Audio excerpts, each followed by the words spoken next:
Hi, I'm Stephen from Flivver Channel. I feel that I need to provide an introduction to the video you're about to watch. This is my first unscripted video where I simply film myself working in my garage, rebuilding some Model T carburetors. I was only able to steal an hour here and there over the course of several weeks to do this project. Most of this video is filmed in real time as I rebuild the carburetors. Where the action, I use that term loosely, is repetitive or tedious, I speed up the footage substantially out of respect for your time. Be aware that this is my first time rebuilding Model T carburetors, so this video shows my stumbles and blunders and highlights some of my inefficiencies. If you like watching someone else struggle with something new, then this video is for you. As always, there are chapters in the description with timestamps so you can jump forward or back to any parts that you're more interested in. This is a very long video because I am slow. So get some popcorn and a refreshing beverage, settle into a comfy chair. Here goes. Hi, I'm Stephen from Flivver Channel. Welcome to my bench. It's raining outside today, so I'm going to spend some time in here. I'd like to rebuild some carburetors. The carburetor in my car is a Holley NH and it's working fine, but I'd like to have a known good carburetor that I can swap in as a spare or for troubleshooting purposes. So that's what I'm working on here today. So this is not a tutorial. It's more like you're just hanging out with me in the shed and looking over my shoulder as I work on these carbs. I am not a mechanic. Do not take this as an example of the best way to do things, nor am I trying to show every step along the way. I just thought I'd let you hang out with me and watch as I work through this project. In the future I might try to do this sort of thing as a live stream. That way it'd be more of an interactive two-way conversation. Let me know in the comments if you think that'd be a good idea or not. So that if you like the plan to do live stream of my bench work, I can set things up here and do that in the future.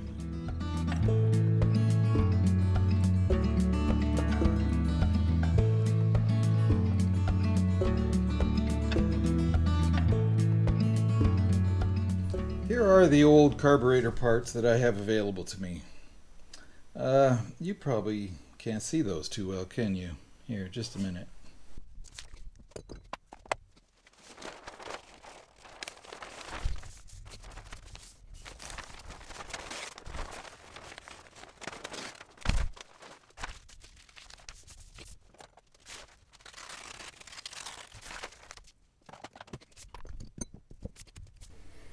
There, that should be better.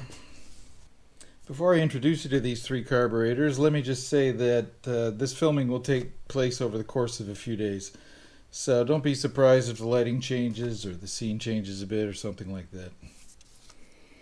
These carb rebuilds are going to be a bit of an on-again, off-again project. So these three carbs are what I've got to work with. This one was given to me by a friend. And for the longest time, this was the only extra carburetor I had. So this is the one I was going to get started on. It was going to be my only option. But then recently at an estate sale, I found these two. So this has expanded my options, and maybe between these three, I can get two going. These are all considered Holley NH carburetors, but they are different in a number of ways, which I'll get into. This is a Zephyr, actually, which I'll explain shortly.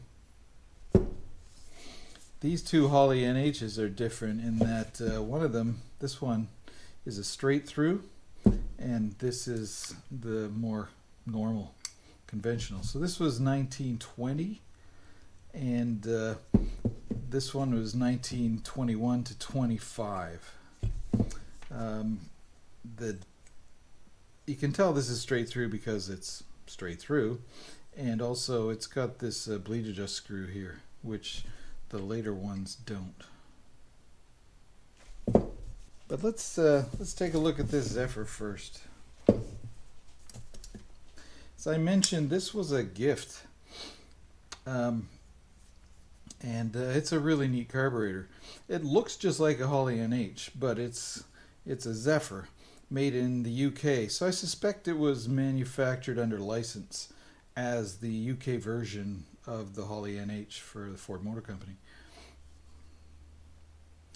You'll notice it's had some brazing done here because this ear has broken off, but it looks like a pretty good job. I think it's serviceable.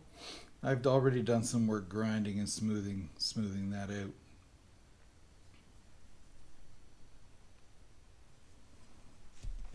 So let's open it up and take it apart a little bit. That's the throttle arm.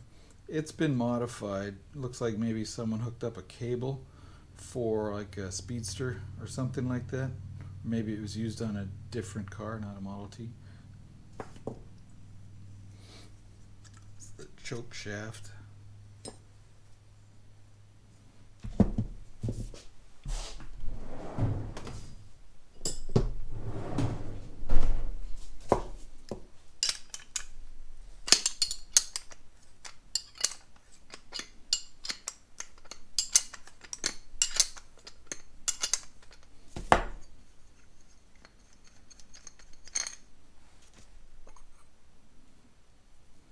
The bowl looks good, it's not rusted through, no holes. We've got a metal float, misadjusted.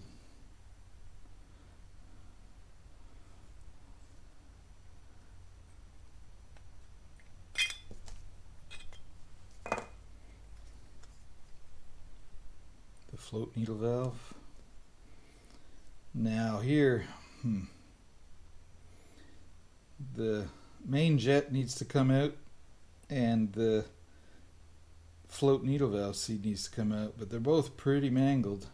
I don't think I can get those out with a screwdriver. I think they're too damaged for that. I think that's our first hiccup. I think I need to go to my brother's place and make some extraction tools for those. He's got a machine shop and some machining skills. So I think that's the next step. So I'm going to go visit my brother and make some parts. That's all for today.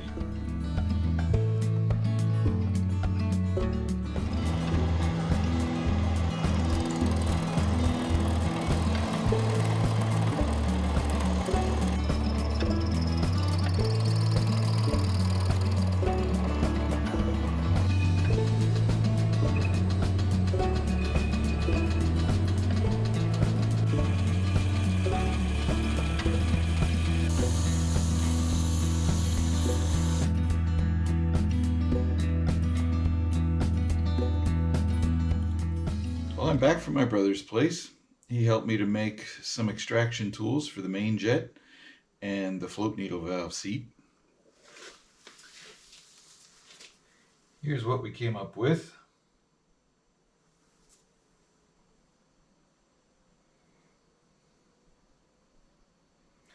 These are made, obviously, lathe and mill.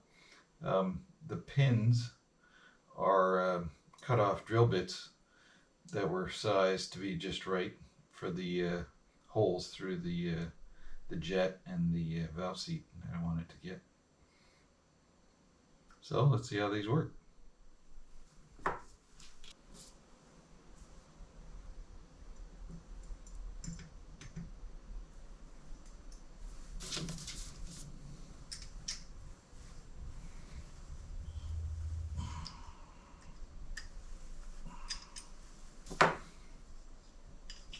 Oh, that's slick.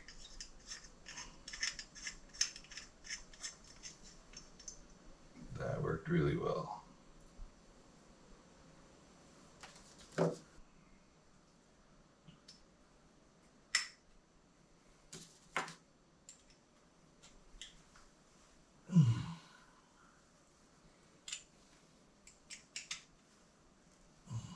we go. Oh, those work really nice.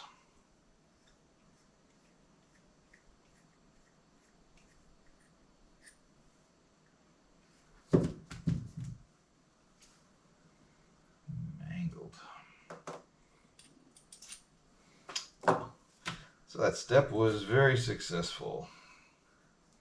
So I think you can see that this Zephyr carb is now fully disassembled. I haven't removed the nameplate. Could do that to try and clean that port, but I'd kind of rather not. Need to clean up these threads and then clean up all the passages. Now, an important thing to note is that this carburetor, somebody started a rebuild on this before I got a hold of it, because the brass plug points have all been drilled out already. When they're making these carbs, in order to make a passageway that's got complex shapes, they'll drill in the factory 3 different directions and then plug up the back sides of things to make a closed path. Somebody's already drilled out those brass plugs in order to clean the passages out. So I'll use those drill outs to clean the passages, and then I will have to replug those.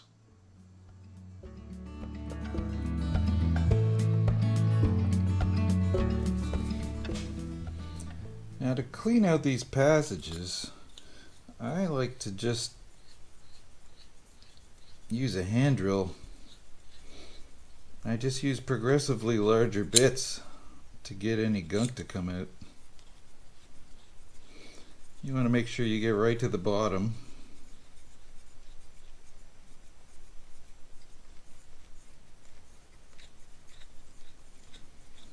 You don't want to drill out the hole any bigger, and you sure don't want to drill it any deeper. You just want to make sure you get all the gunk out.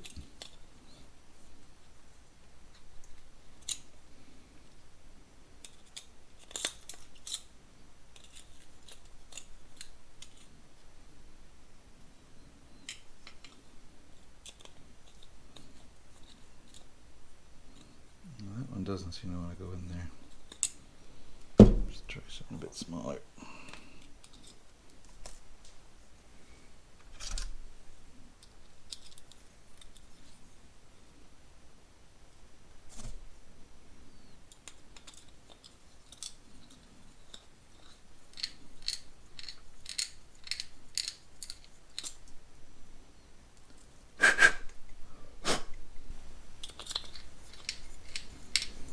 When I'm done cleaning these out with the drill bit, I'll blast them out with some brake cleaner.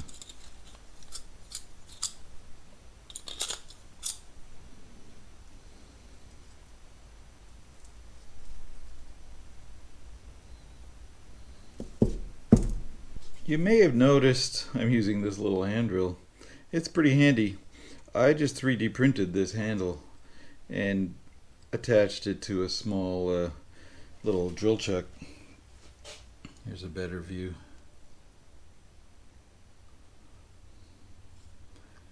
Maybe I'll do a little aside here to show you how I 3D printed this handle.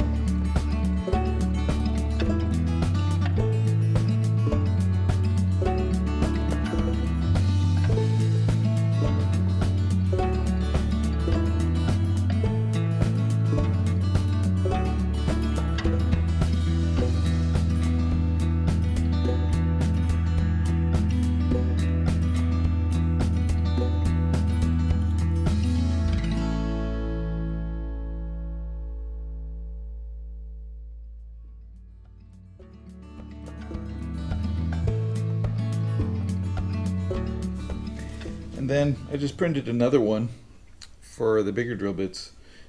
I need these for cleaning out the axle holes for the butterfly valves. This one's even bigger.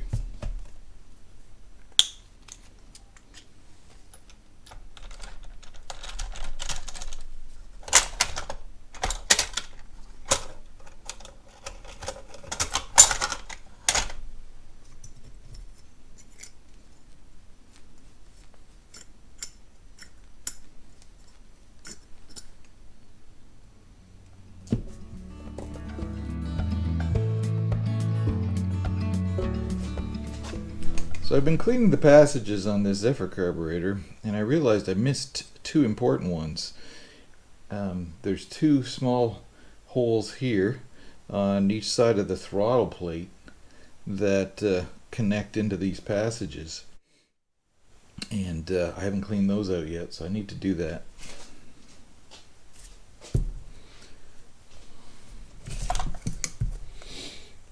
Now they're really quite small. Let's get some different size drills in here.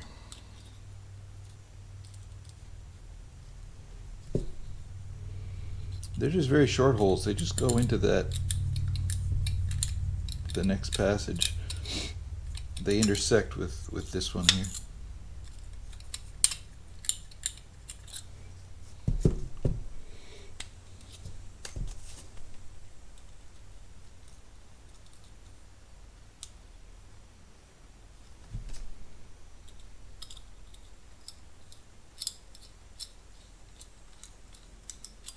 There we go. Now, I think it's important that we do those same operations on these other carburetors so that we can take advantage of all the tools we've figured out so far. So let's set the Zephyr aside. Let's begin disassembly on this 21 to 25 NH. This is a perfect example of probably the most common Model T carburetor there is, and this one seems to be quite complete. Even the clutch spring still works. But I'm going to take all that apart so we can clean it and see if the seats need replacement and if the float's good, all that sort of thing.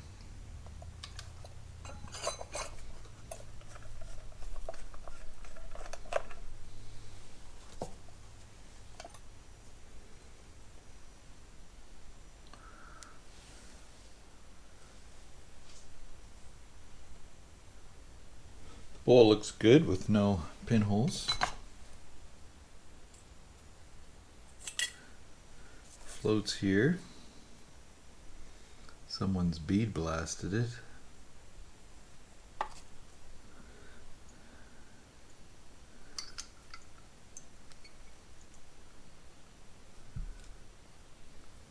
That's the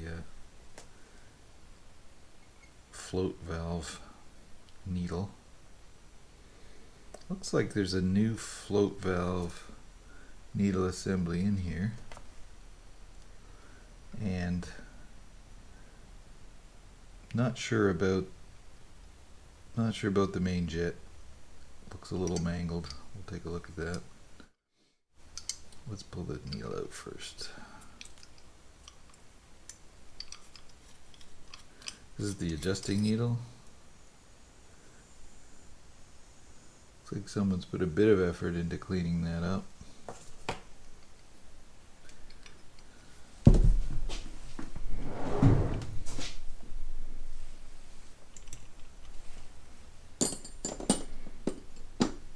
I usually manage to guess right after 2 or 3 tries.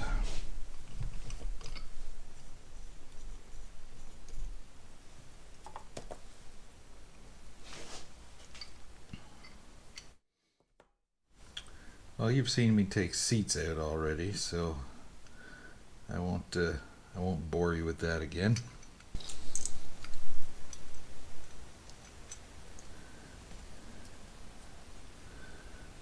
That main jet looks like a new one. It's just got a little mangled on the slot.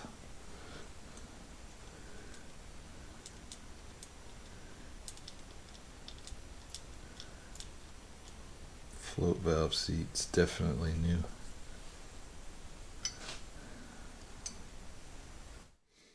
Now to get these butterfly valves out, they're held in with it's like a copper wire staple bent over sort of thing.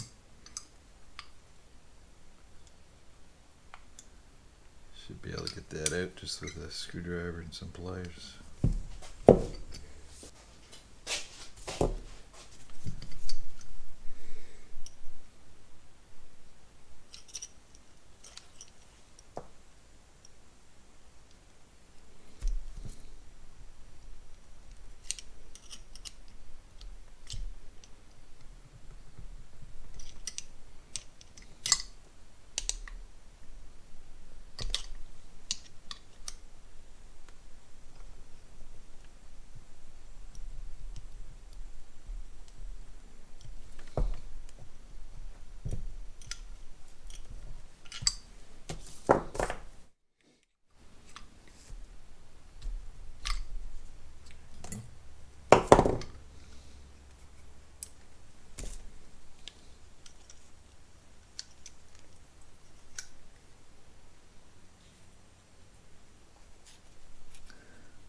So that's obviously a steel disc.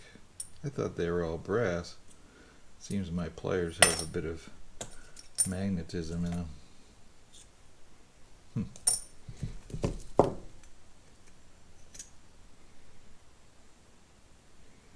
That throttle shaft looks good though. Now on the choke side. So one of the ends of that staple's already broken off, so that definitely needs replacing so that staple doesn't come out accidentally. That's on the choke side. That would be pretty bad.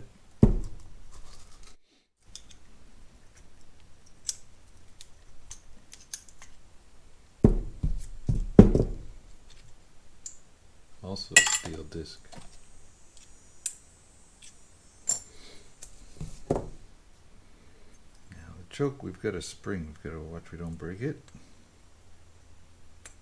There we go. And the choke shaft looks pretty good too. Maybe bent at the end a little bit. There we go. So there's the housing.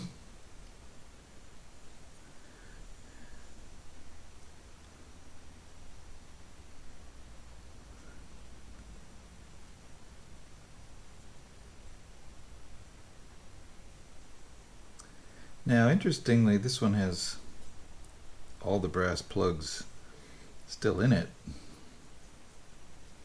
So I'm not really keen on drilling those out. I hope I can clean the passages well enough without drilling those out.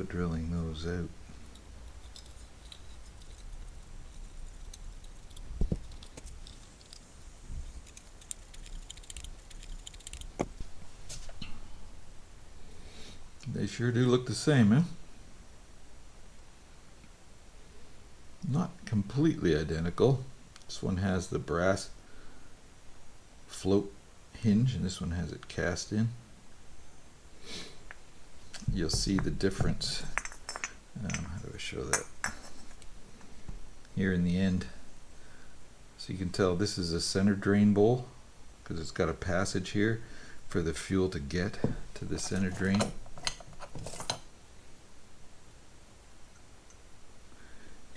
And the Zephyr doesn't have those grooves because it's a side drain, so the fuel doesn't have to get through there.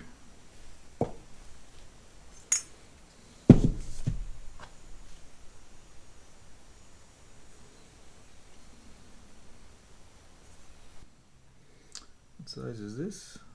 Number 10. It's one size smaller. Number 11. That looks better.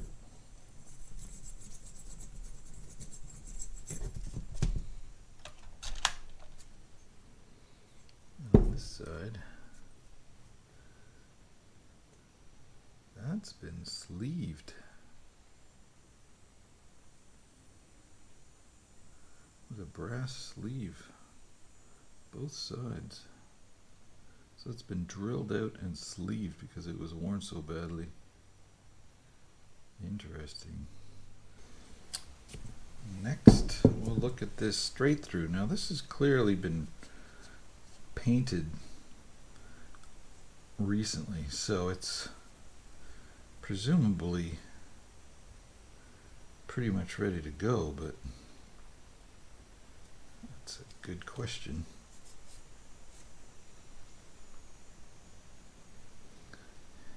Is it? Clean up these passages again.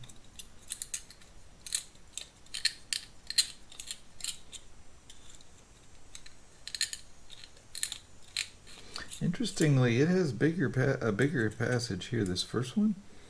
All the others had a small and then a large. There we go. I don't know if you can see that. But this straight through, both are the larger size.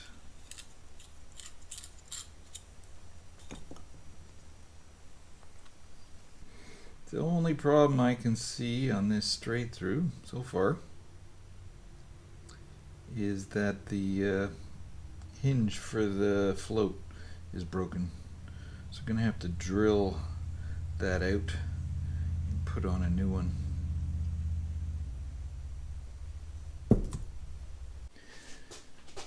Now I mentioned that after cleaning out the passages with the drill, I want to blast them out with some brake cleaner. And for those carb bodies that I didn't drill out the brass plugs, this will be the only method of cleaning out those passages. So if they're really blocked, this might not work, or if they're really blocked, this might tell me that they're blocked because it doesn't flow through easily. So, bit of brake cleaner, here we go.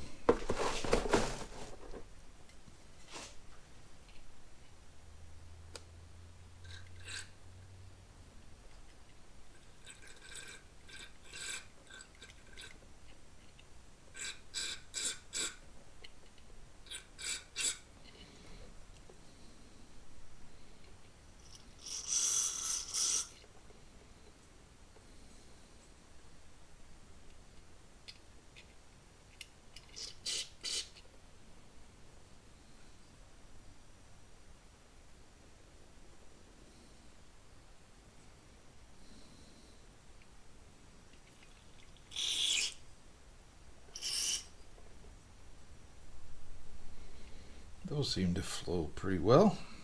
Nothing wrong with that.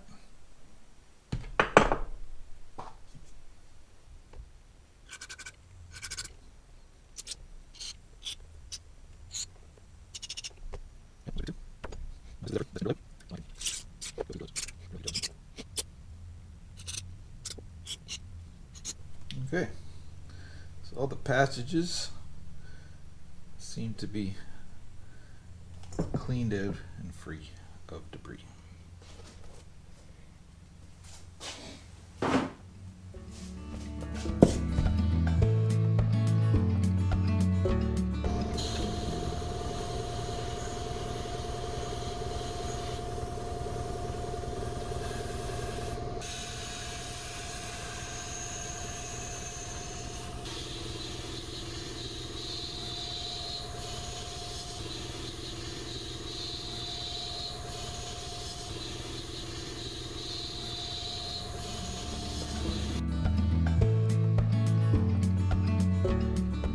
It's been a few weeks since I was last filming anything to do with the carburetor project. Life gets in the way of one's hobbies sometimes. As you can see from the length of my beard, it's been a while. But I have done a little bit of work on the carburetors, and I thought I'd just do an update here and maybe tackle one or two more steps. So here they are, the three carburetors that we've been working on in their current state. So I did get over to my brother's, so I did some bead blasting of two of them and cleaned them up, got the old paint off and most of the rust. This is the Zenith British one, if you remember, with the crack. It's already been blasted, but it was a number of weeks earlier still, so it's starting to get a bit of surface rust, but we can deal with that with rust remover, I think. Anything else that's happened? I've scrounged up most of the taps I need to chase the threads, and I've got some ideas how I can clean up the sealing seats in some of these bores. I think that's about where things stand right now. I think I might be doing some steps out of order. This is the first time I've done a full carburetor rebuild like this, and I'm kind of figuring things out as I go along. You'll see I've just recently done bead blasting on these, but now I should probably clean out the passages again because they might have some of the blasting media in them. So I had already cleaned out those passages, but I'm going to have to do that again. I'm also about to chase some threads and try and clean up the seats, the sealing seats, So that could create a few chips, which could end up at the passages, so I'm going to have to clean them out again. So as I say, looks like I've done some things out of order, but oh well, we'll just do them again if needed. So there's a number of threads I want to chase just to be sure they're in good condition. Two different ones in this bore, and one down at the bottom there. Then we've got this thread here where the fuel line connects, and this one on the top. So I want to get those cleaned up. So let's give that a go. Let's start with this big one here on the bottom. I think I found the right tap for that. Yeah. And it is, for those of you taking notes, 9/16 24, so it's a bit of an oddball tap. This is a nice bottoming tap, so it should do a good job with this. Now to run that in, I've found a 12-point socket that fits pretty nice. That's 3/8 drive. I've only got a 1/4 inch driver, so let's find an adapter for that. So hopefully that'll do the trick.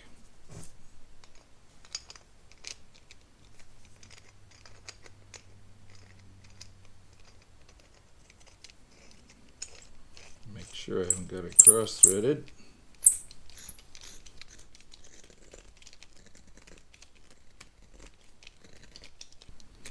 Right down to the bottom. Excellent. I'm doing these dry. You could use some cutting fluid, but really I'm just chasing these to get out any rust or debris that may have built up in them over the years. And yeah, quite a bit of gunk coming out from that process. So I definitely will have to clean out all the passages again.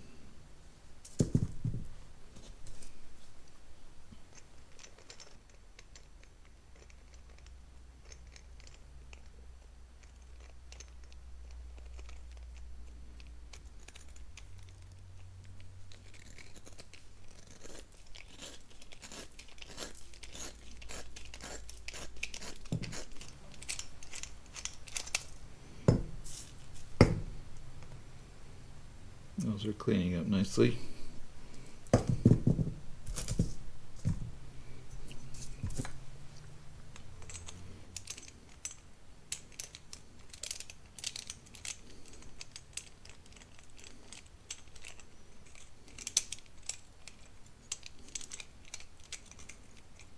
This one doesn't want to start. These bottoming taps can be tricky to get started.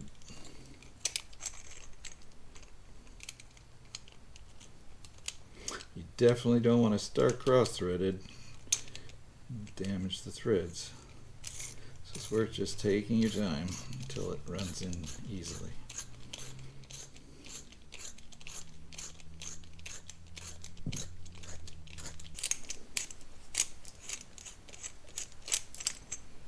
There. Once again, a lot of crud came out.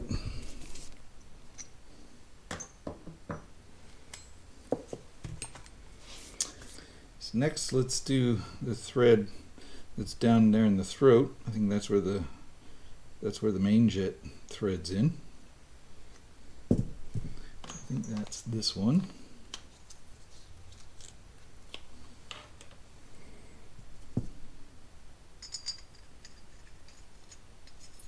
Yeah. So that one is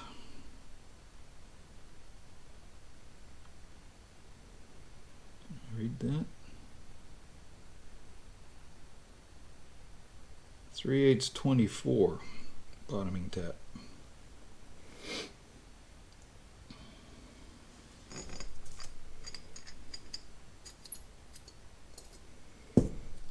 Only thing I could find to fit on that square drive would be this guy here.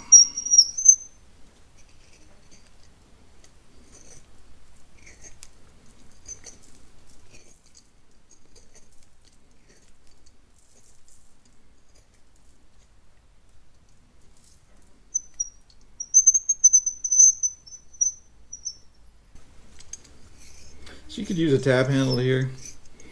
I tend to prefer like a screwdriver type handle when I'm just chasing threads so I don't generate too much force, but I couldn't find a 12-point socket that would fit this one. So I'm just using this little 1132 12-point box end. There. Those are all chased.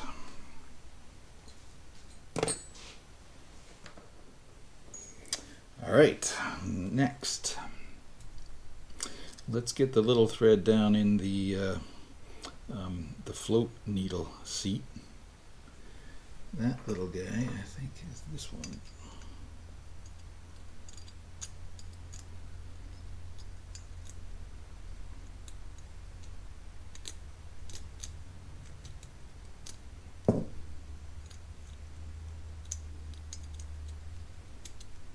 There we go.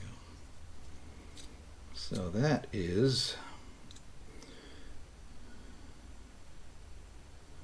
I don't know if I can read that one or not.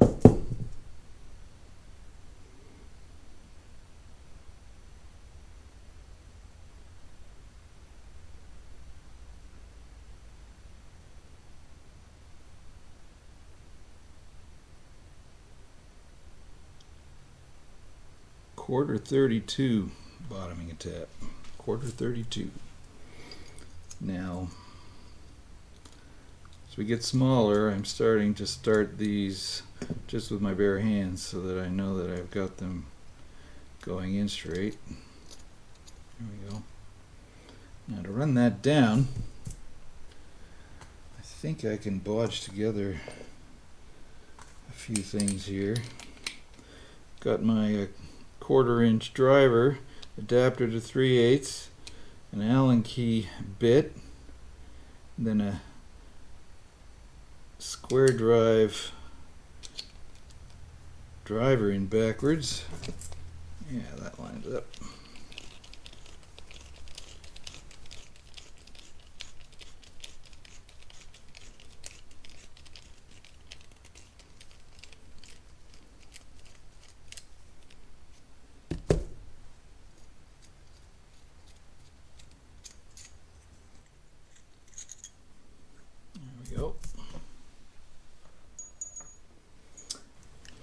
Right, next we will do the fuel line connection, which is 1/8 NPT, National Pipe Thread. That's a tapered thread. It's usually pretty easy to get started. This is where we really have to take care. This is a taper thread. If I just crank it in there hard, I'll split this casting wide open, and then this carburetor body is no good. So we just want to be very gentle with this one. Remember, we're only trying to chase the threads to clean them up. I'm not trying to recut deeper or anything like that. So just very gently. So we don't split the casting.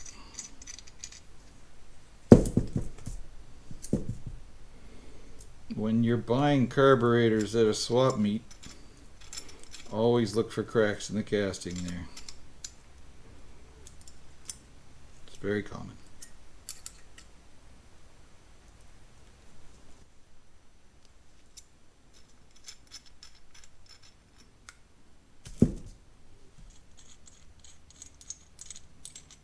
There. That one's done. Next thread is here in the top. 3H24 bottoming.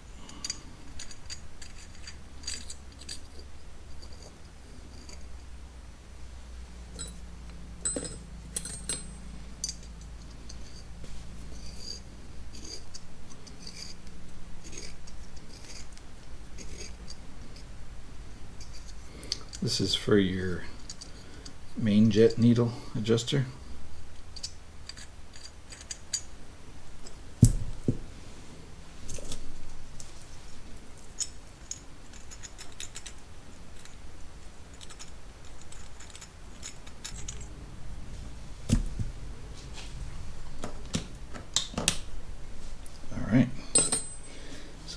think that's all the threads we want to chase.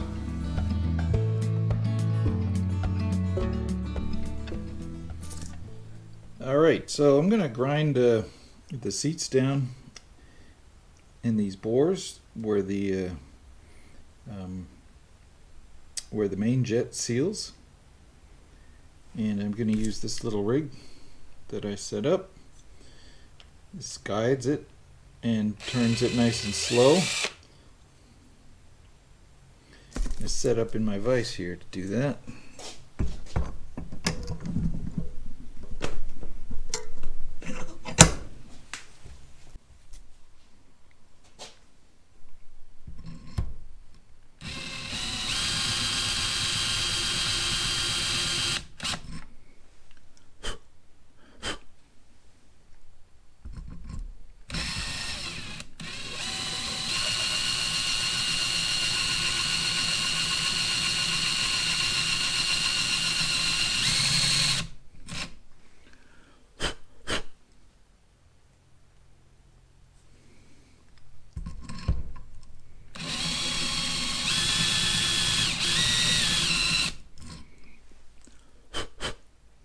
I'm just grinding those seats until they're all cleaned up and aren't rusty, so I don't have a leak path through there.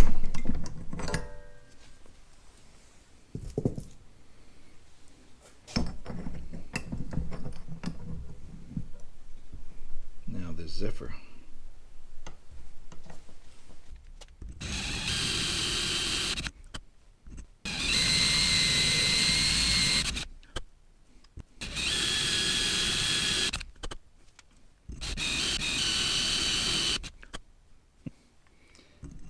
Pretty rusty down there.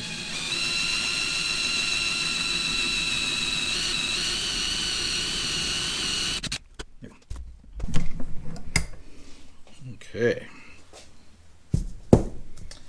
Now we'll switch to the smaller one.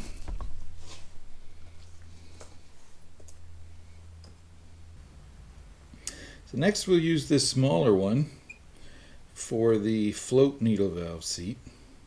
I need to extend it though, because when it goes down in here, I can't get the drill chuck. Can't get the drill chuck down into here. So I can use this little chuck that I was using earlier.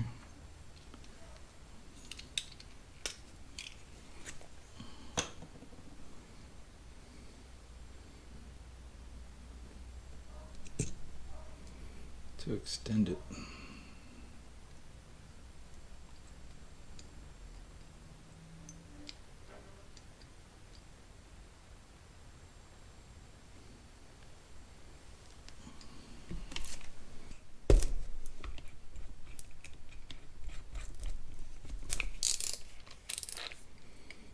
There we go.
All right.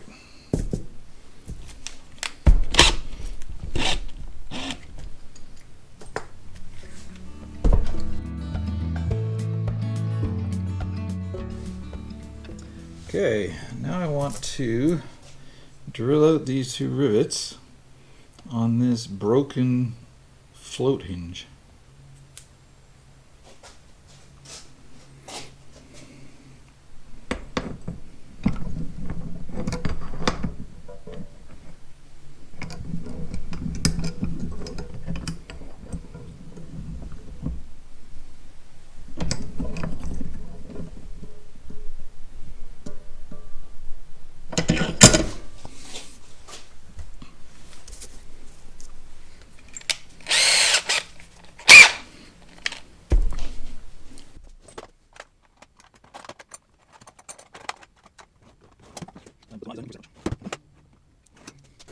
Alright, so I found a center punch.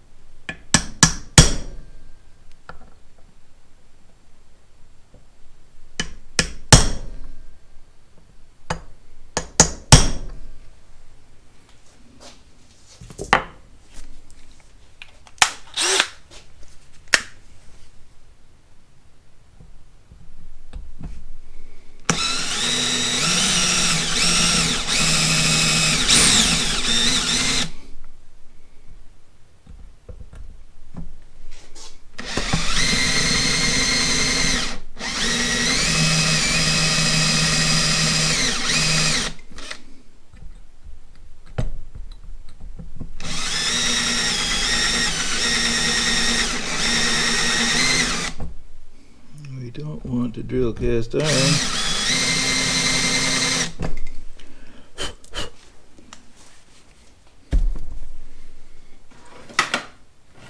So I may have gone just a tiny bit too far.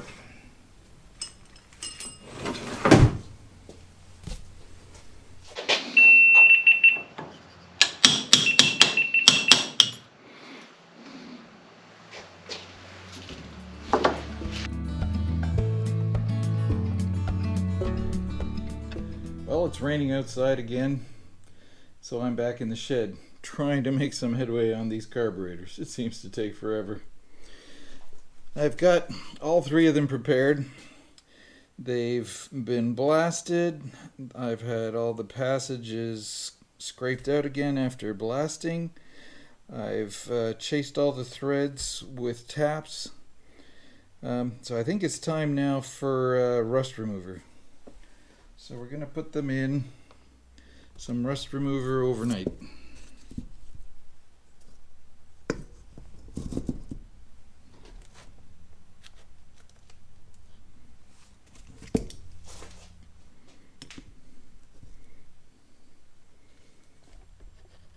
want to try and get all the air out of the passages as much as I possibly can.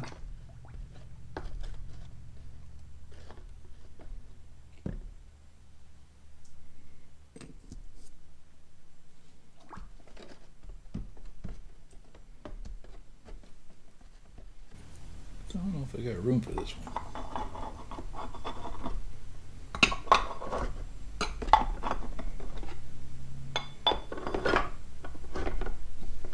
Oh, so close.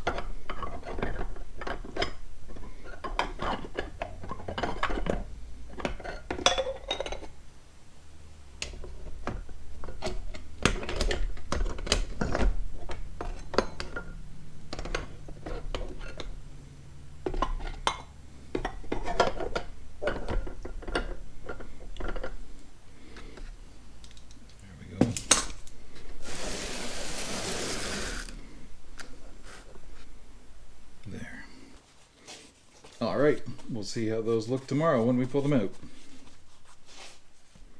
I'm back in the garage 24 hours later. It's turned cold, so I'm layered up and taking a look at these carburetors that have been in the rust remover. So I'm going to dump them into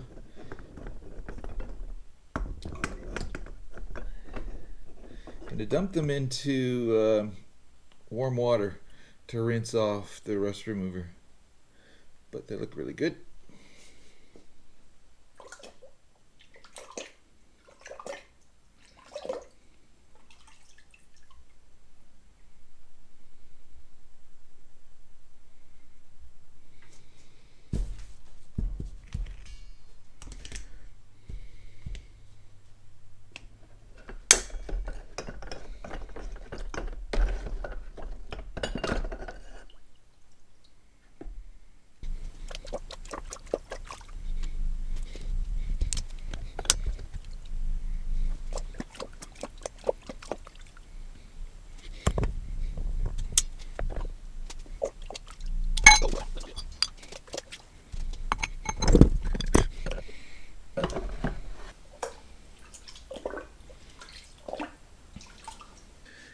A great thing about this rust remover is it can be used over and over again until it ceases to be effective. So I'm going to pour it back in its bottle, and we'll use it again next time. Alright, so here's the carburetors after rust remover and rinsing. Now, they turned out really nice. They're rust-free inside and out now. And the bowls turned out really nicely too. So now I'm going to spray them with some rust converter. This will lock the surface to protect it so that they don't start rusting again, and then I can make plans for painting them.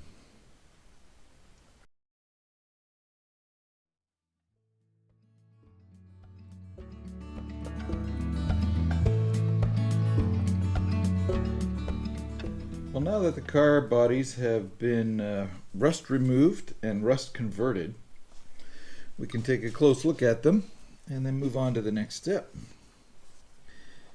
So the process of rust removal and rust conversion has no effect on the brass parts, and it does a really nice job on the cast iron. It comes out in this nice black, and it's like a glossy, smooth finish. I really like it. Almost don't want to paint them.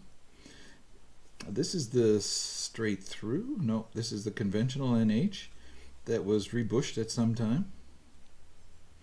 You can see those bushes really clearly now, and you can see the brass plugs really clearly now too.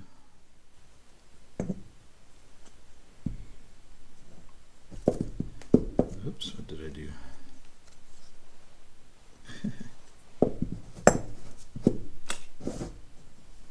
This is the Zephyr that was repaired. Looking really nice.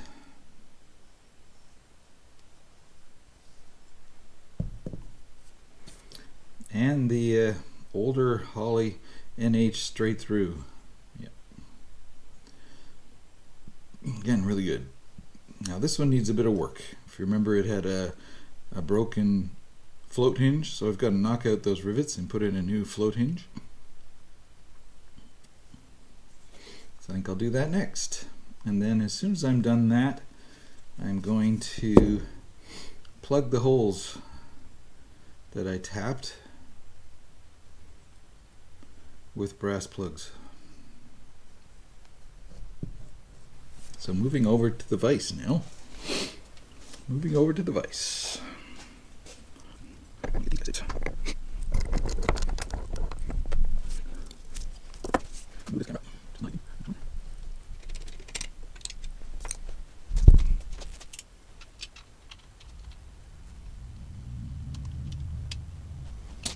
Close as we can so they get a view.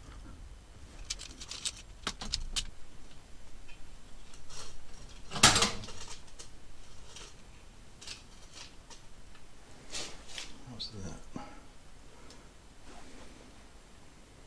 Yeah, that's pretty good. All right. So let's try and knock these out.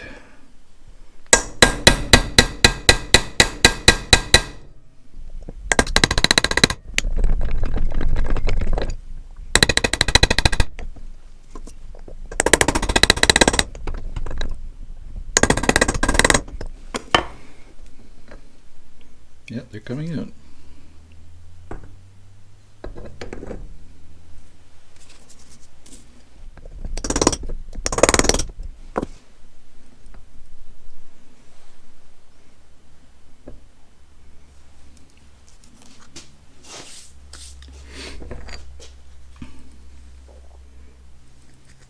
Excellent.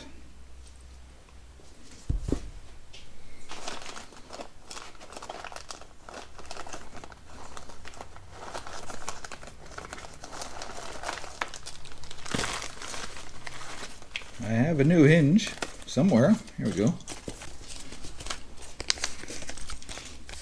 So here's a new hinge with rivets.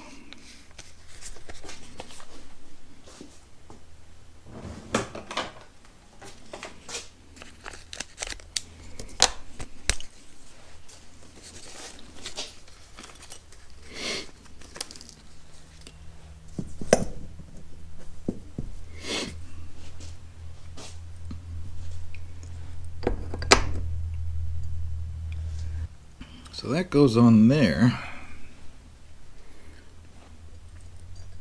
Those rivets go through from this side.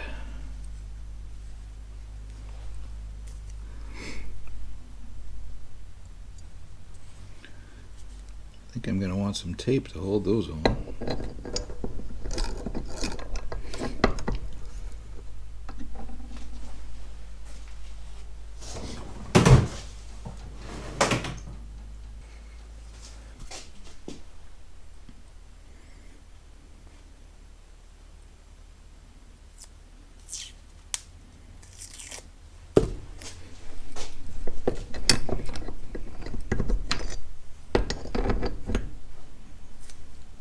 Couple pieces of tape.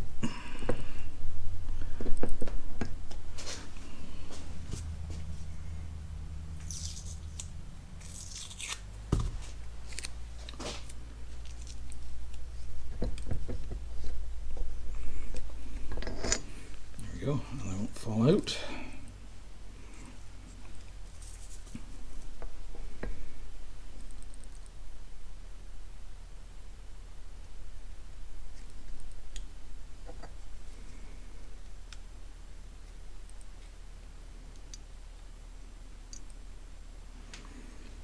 Gotta figure out how to back up those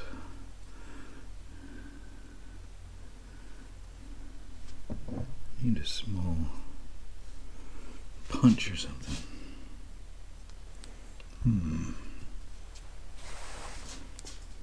What have I got?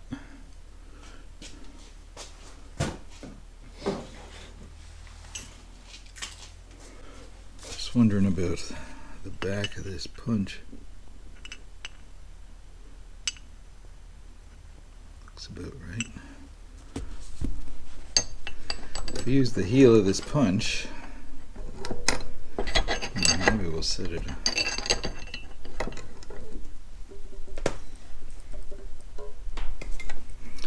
as our anvil.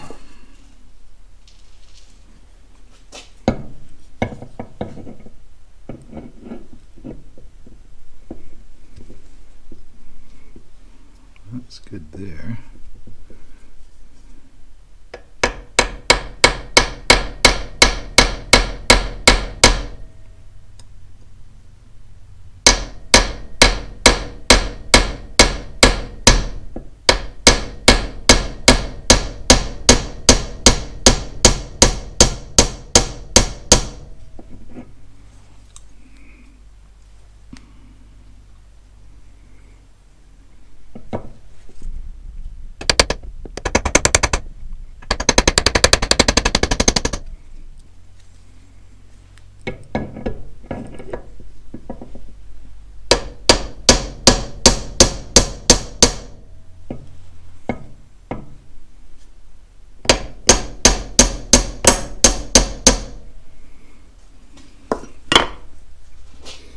That looks pretty good.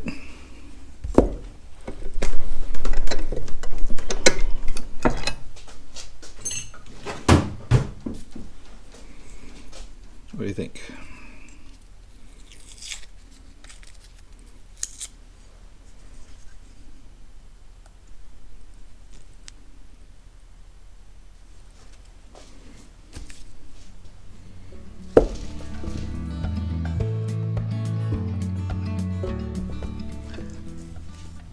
Now the next job is on this Zephyr that was repaired. If you remember, we drilled all the passages. Well, they came to me already pre-drilled. Sorry, here it is.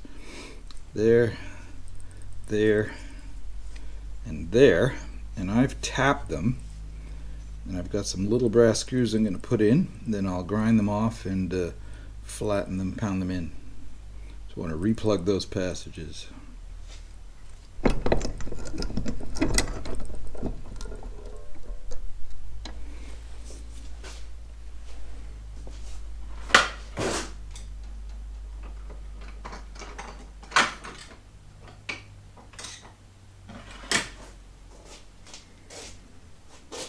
So these are the little screws I have.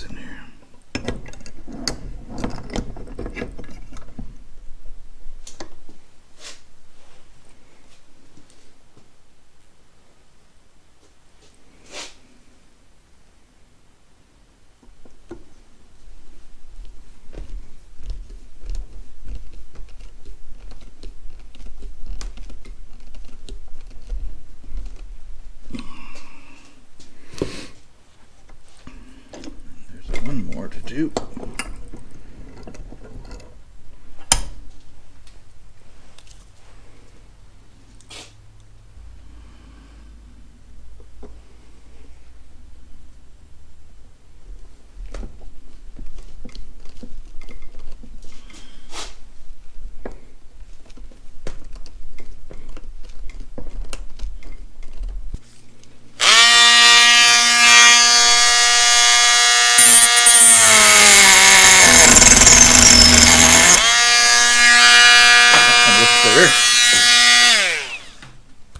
That one works better.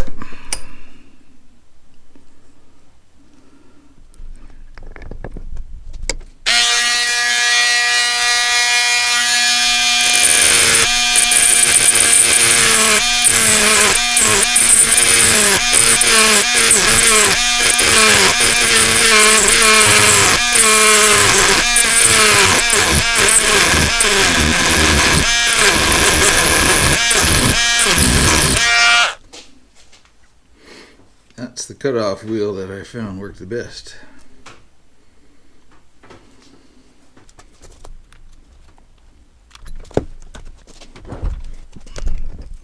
Alright, so now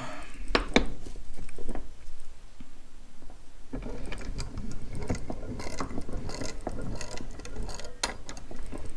need to clean those up.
There we go.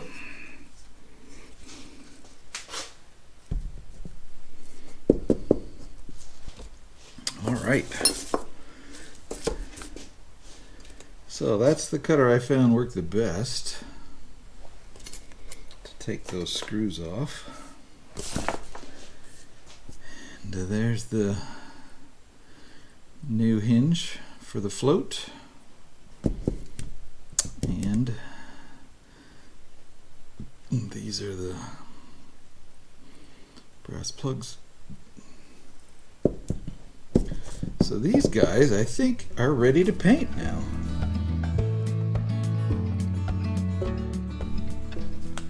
Now for painting, there we go. For painting, I have printed some 3D printed plugs.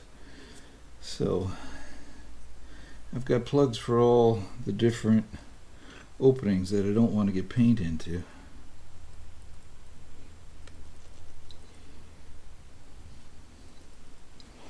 I'm going to need a bunch of wrenches.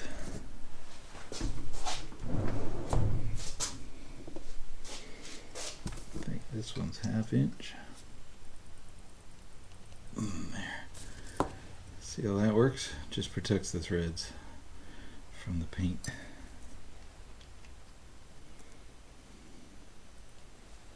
It's probably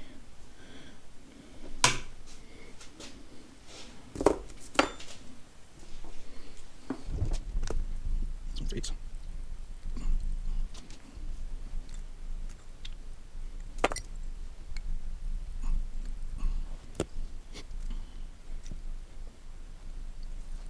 There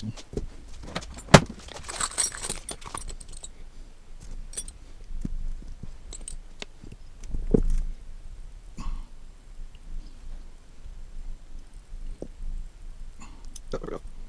Put them off. Just look for the nail. How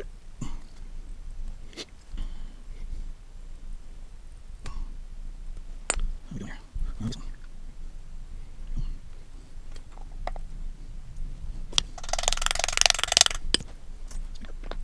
There. So that's ready for painting. Let's do those.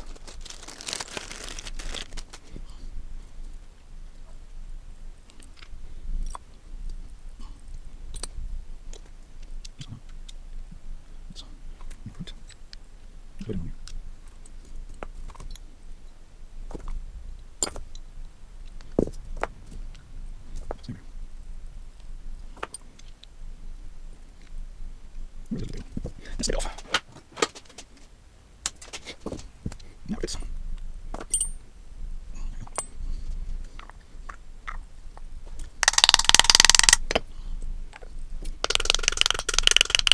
Now I just realized I need to take this off before I let that plug in. I'll do that again.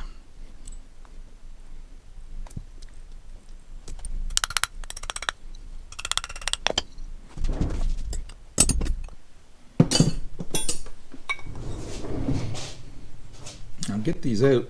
I just use the hexes. Give them a bit of a twist. There they go. So that needs to be taped off.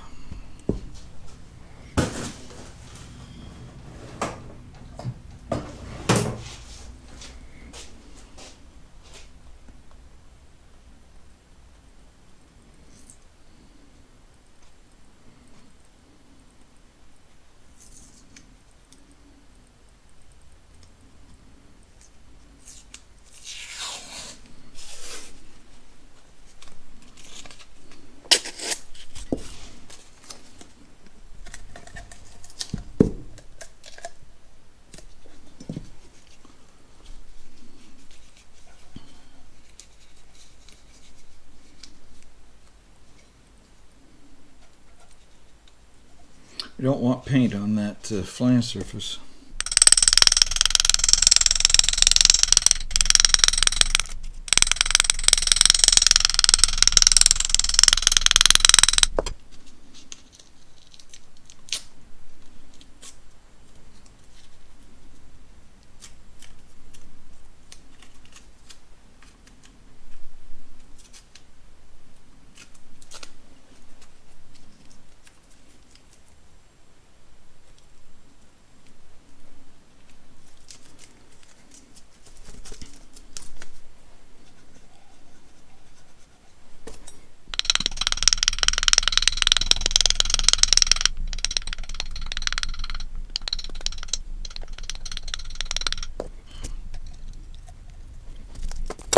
There. So that's supposed to be done. That's do.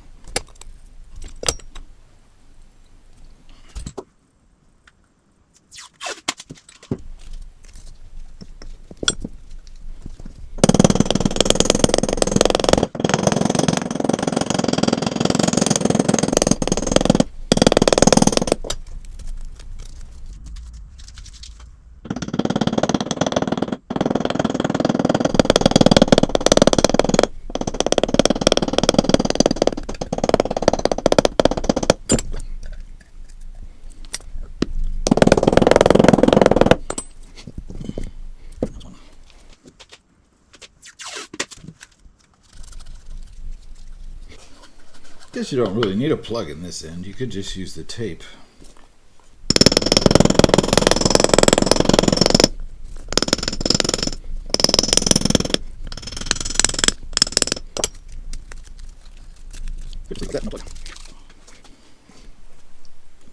But we still need to plug the other holes.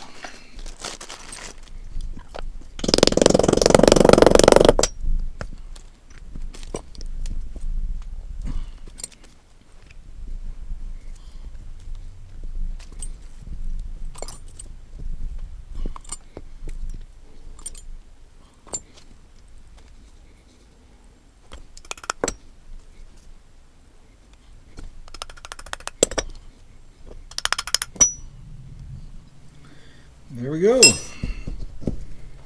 All of them are ready for paint. That is an achievement. Hallelujah.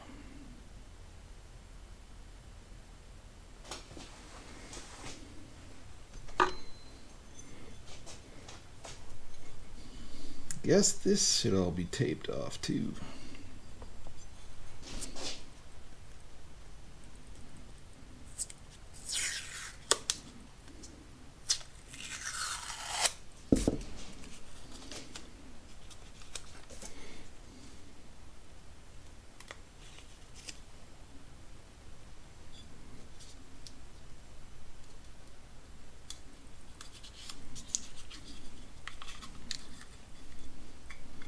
There we go.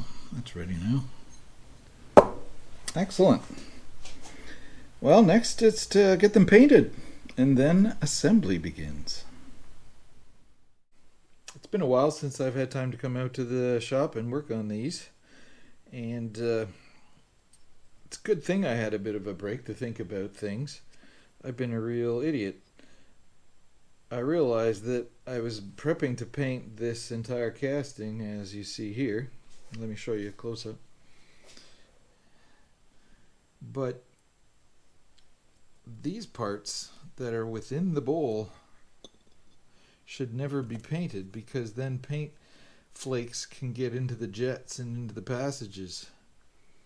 So, yeah, this is idiotic. I need to mask this area off or something.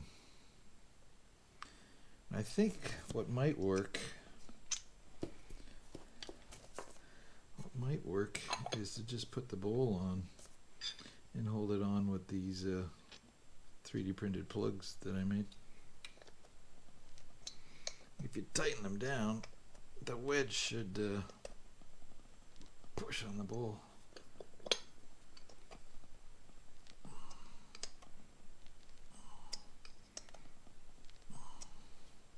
There we go.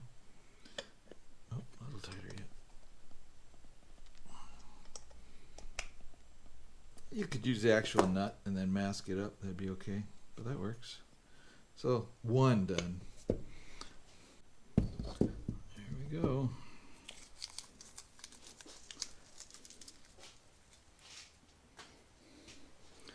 There. They are finally ready for painting. That's all for tonight.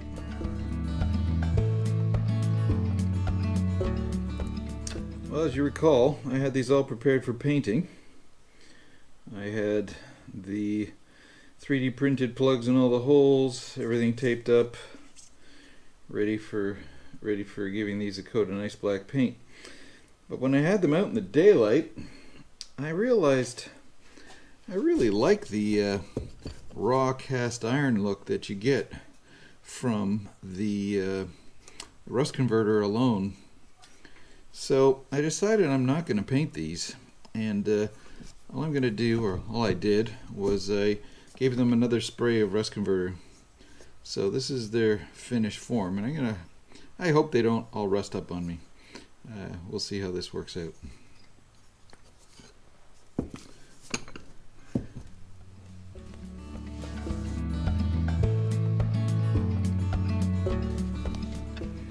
But now that they're done with any coatings that they're going to get, it's time to put them together. Before I do that, though, I think I better check that my floats actually float. So that's what I'm going to do first. So I'm just setting these aside.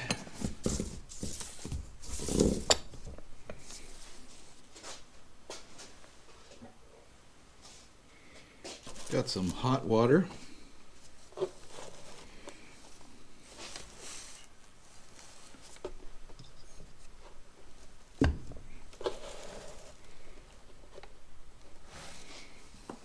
And I've got the two floats.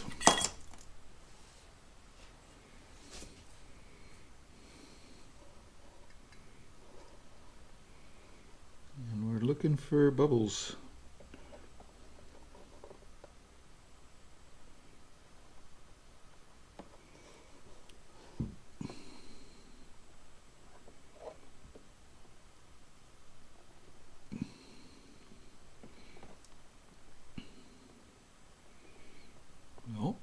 The floats seem to be airtight, so that's good.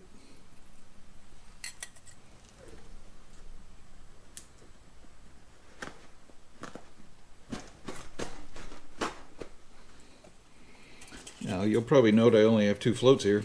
I'm not sure I have all the parts I need to build all 3 carburetors. If I can get 2 out of the 3, I'll be thrilled for now, and I'll continue to look for and collect more parts whenever I can find them. Alright, float test pass.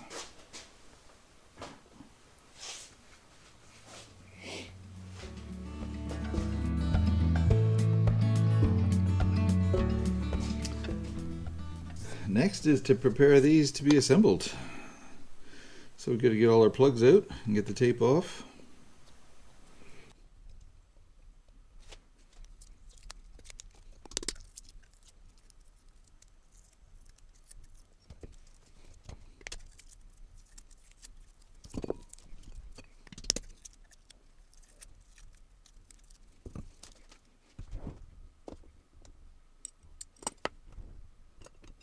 See if I got the ridges.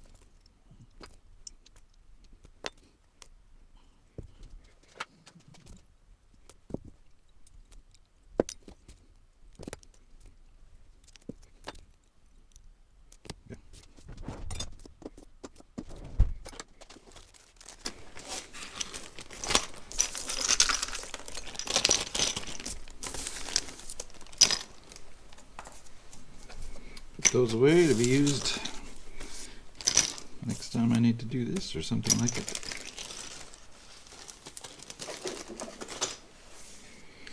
Alright, so I think these are ready to go together.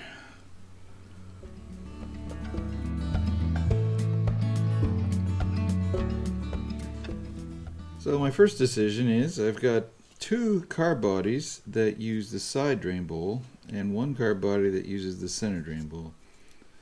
But I only have 1 side drain bowl and I've got 2 center drain bowls. So that makes an easy decision. First, this carburetor is going to get completely put together because I have the appropriate bowl for it.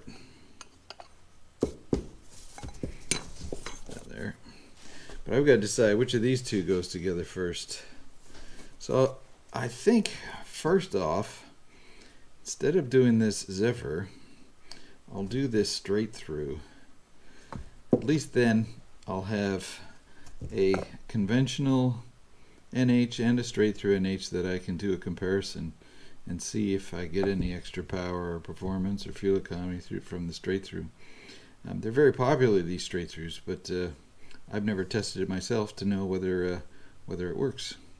So for the moment, I'm going to set aside this Zephyr, and when I find some more parts, I'll finish putting it together. So.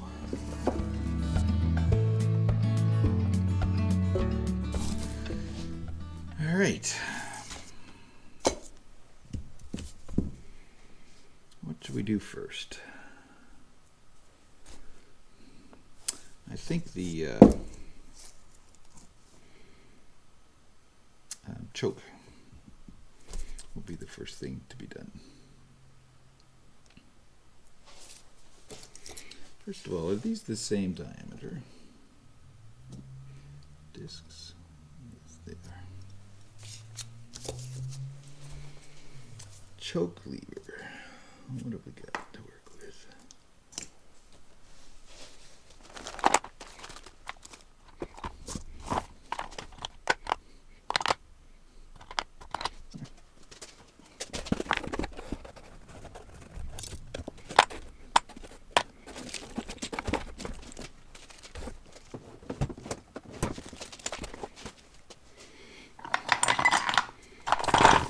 here's all the levers I have.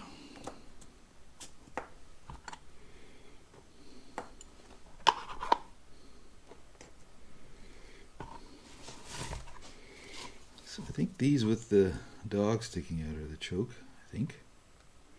Got a brass one, cast iron one, and a stamped steel one. Does that make sense?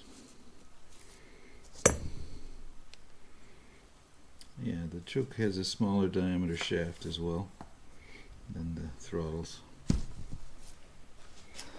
I also have a new one. Can you see that?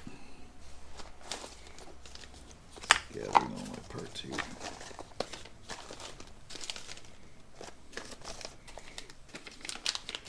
There's a new throttle.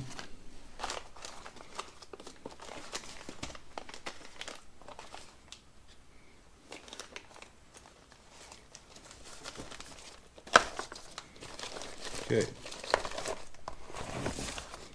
so those are the levers I've got to work with. So I'm working on this straight through. It's a 1920, so I would think cast iron would be the nice one, but it bent. I should see how badly worn it is too. So diameter of this guy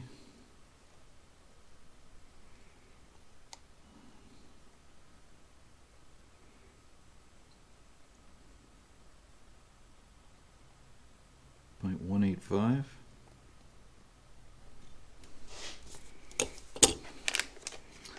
Diameter of the new one.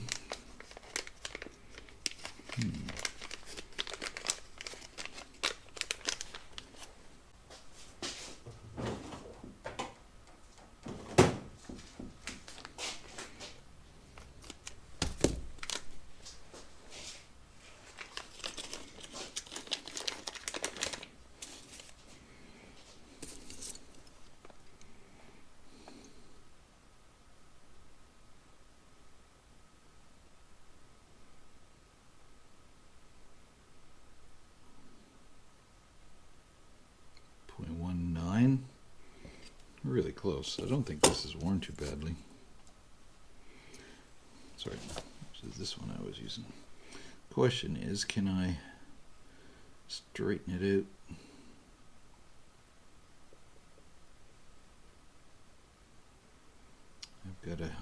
It's got a broken spring down in there too. It's got a broken spring in there too.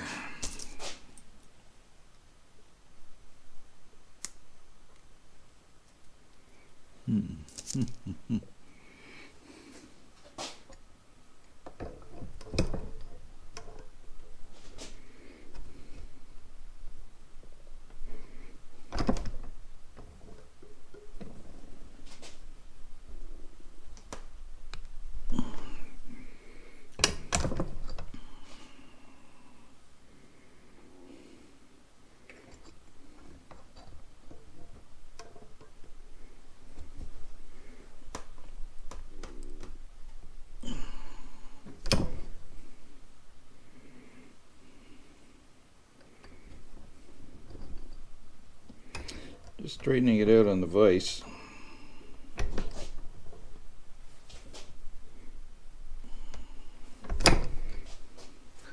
I gotta figure out how to get that broken spring out of there.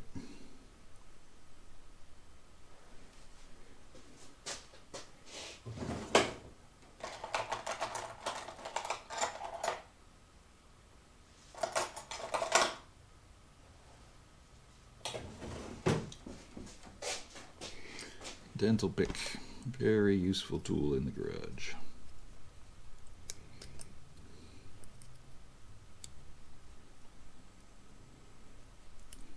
Oh, I think that's probably it there, eh? I see.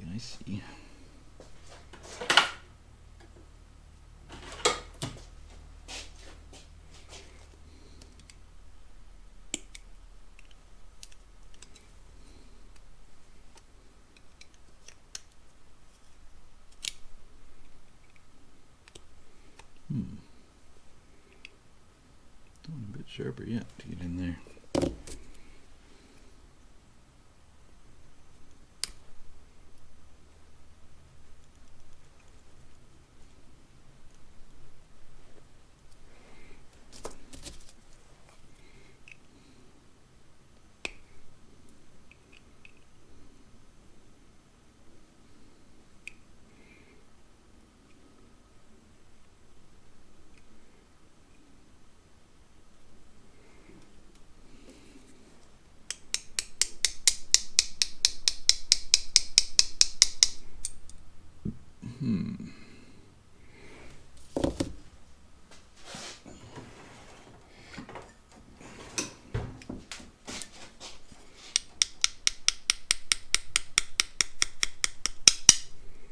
There we go.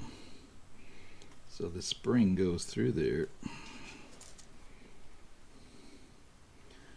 Now that's awfully wobbly and still pretty badly bent.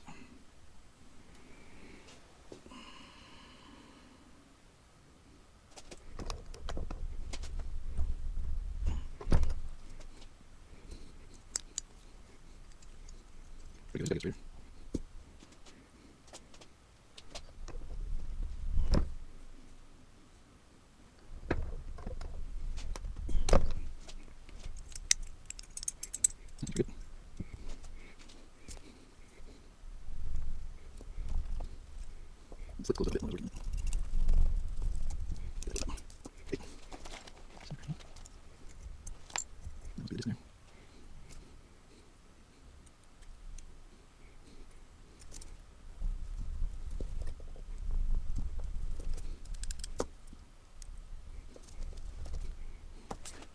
My back's killing me. I'm going to take a little break and come back to this later.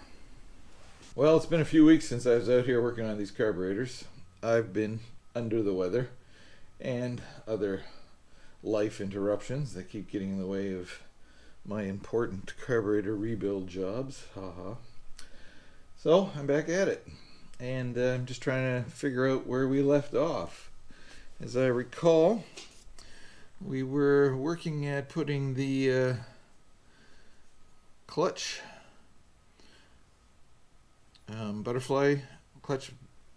clutch butterfly plate into this straight through carburetor.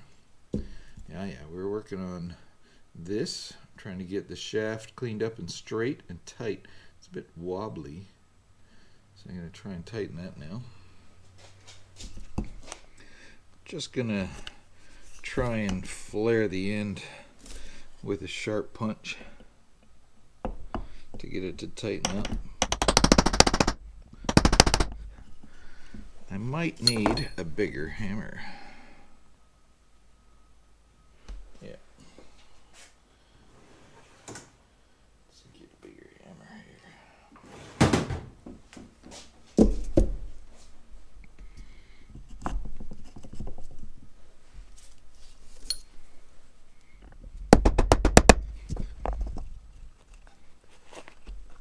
Let's hope we flared the correct end. Oh, we bent it. Tightened it up though. So now we just gotta straighten it. Just.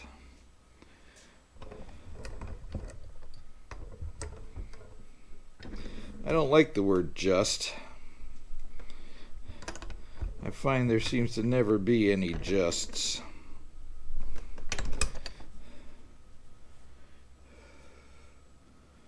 That's pretty straight now.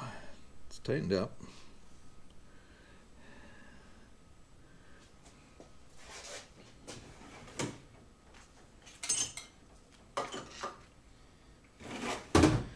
The slot's closed up a bit, so try and get that to open up just a little.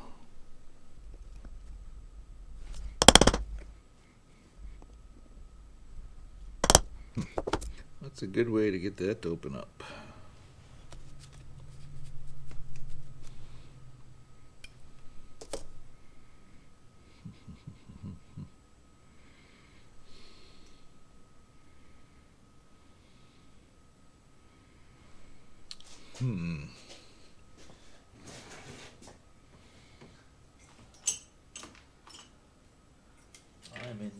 some good ideas here.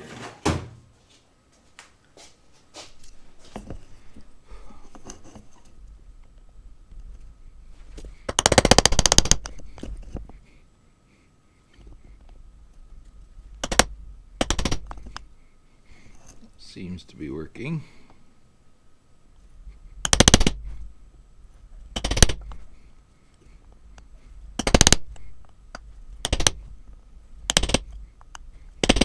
Just working this slot back open.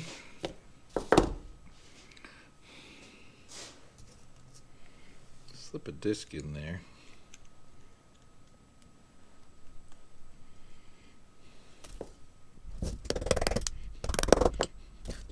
Just to keep it open while I finish straightening it.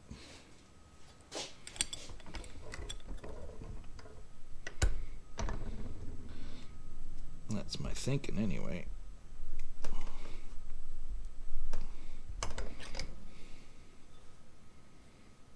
There we go.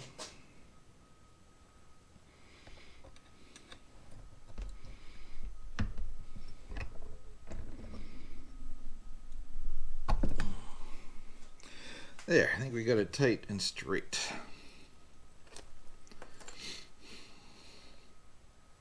So we're working on this iron, this old iron clutch plate lever, the brass shaft. Just going to clean that up with some Scotch-Brite.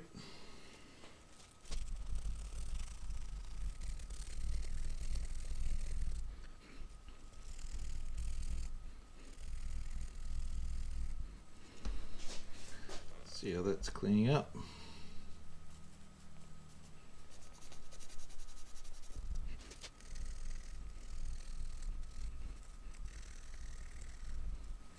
Suppose the really slick thing to do here would be to take this shaft right out and spin it up on the lathe or drill so you could polish it beautifully that way. Then put it back in. But I didn't go that far.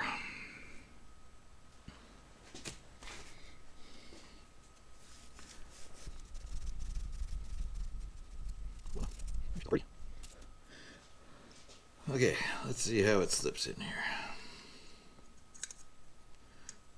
There we go.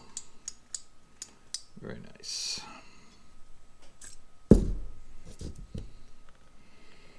Now these discs, these plates, I don't know how precisely they are drilled. I think they're kind of drilled in place. So every one's a little different. Hard to say. But they need a bit of cleaning up too.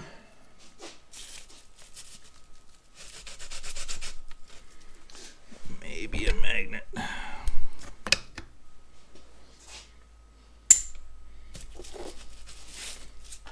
So I just snapped it on a magnet so I can hold it better when I'm sanding it. Just an old hard drive magnet, I think.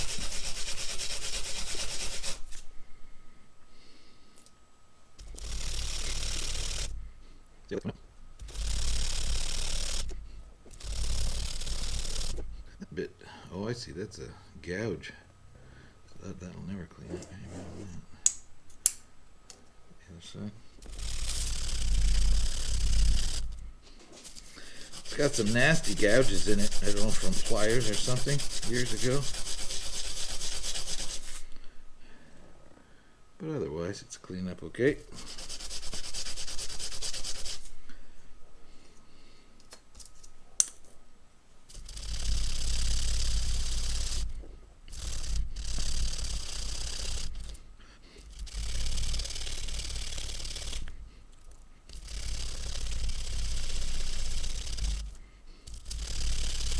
That works really good on the magnet against the Scotch-Brite. There we go.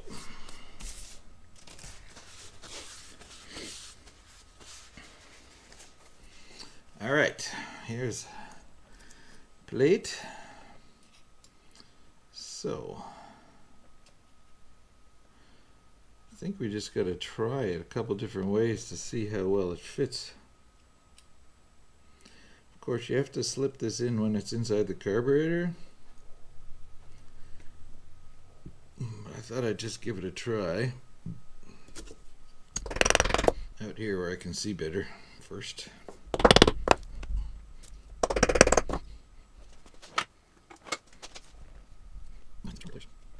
That's tight. That is tight. Might be wise to loosen up that slot a little more. Make this go a little easier.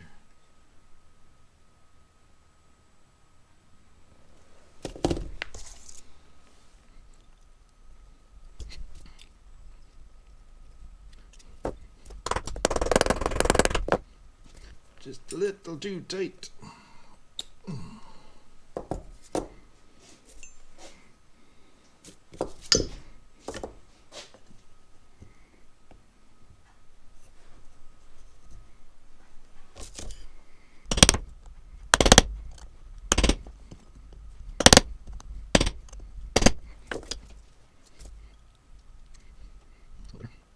Still off.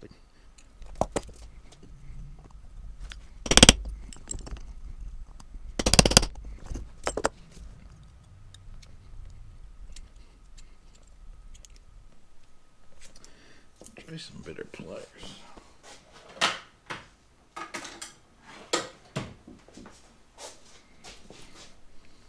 Some old electrician's pliers here. Maybe they'll work better.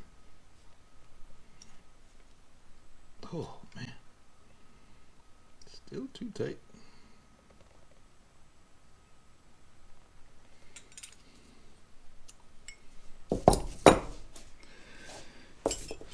Open it up some more.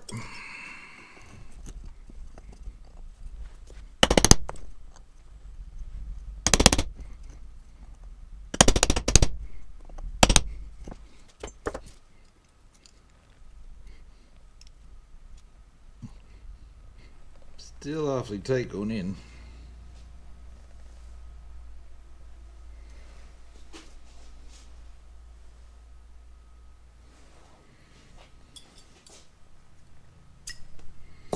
We'll give it a try.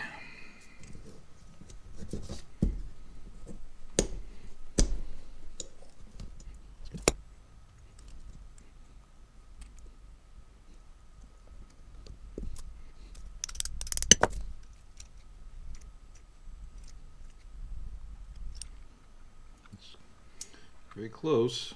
Just got to get the holes to line up now. And I need to fashion. I've got some safety wire. I don't have any of the copper wire that they used, but I've got some stainless safety wire here that'll do the job. Oh, what size is this stuff?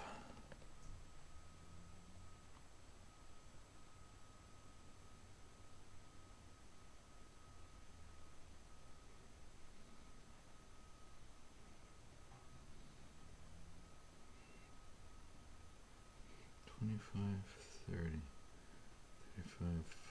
$35, $40. Looks like 40 thou. Safety wire. Fits nicely.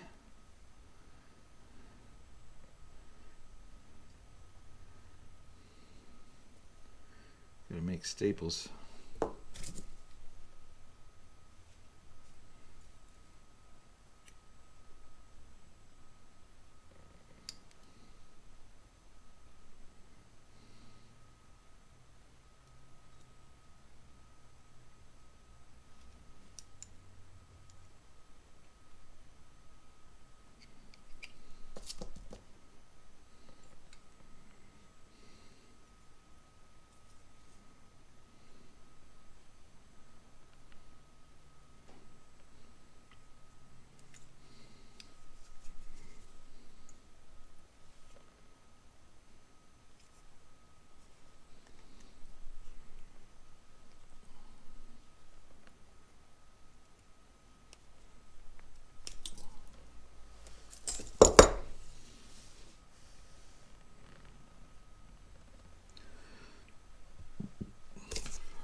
So I made a staple.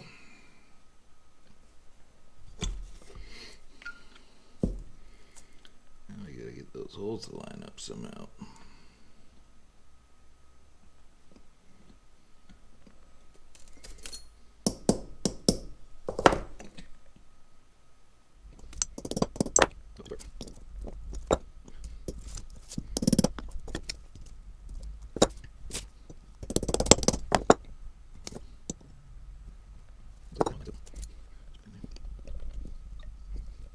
Almost.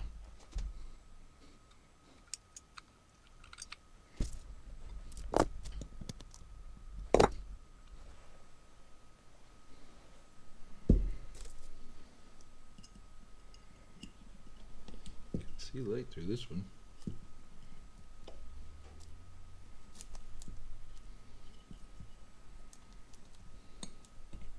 Okay, got one of them anyway. Now the other one. Oh, it looks pretty good too.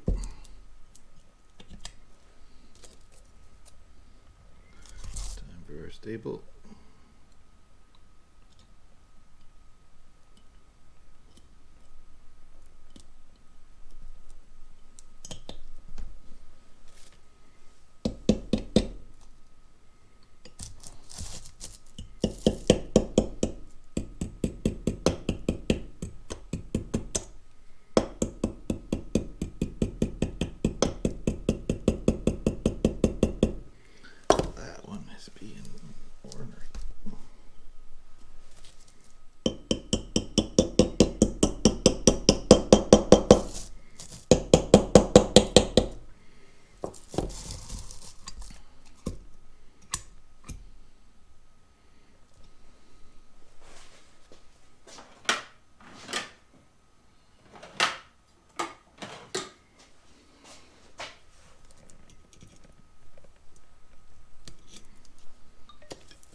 Okay, now those are maybe a bit too long. Cut them off and bend them over.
Just needed a better pair of side cutters.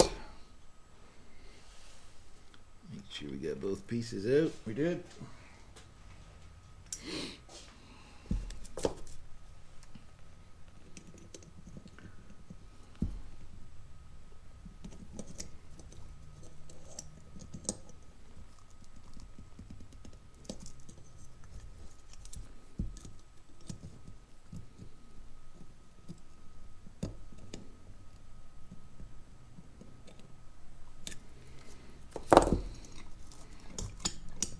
There's one.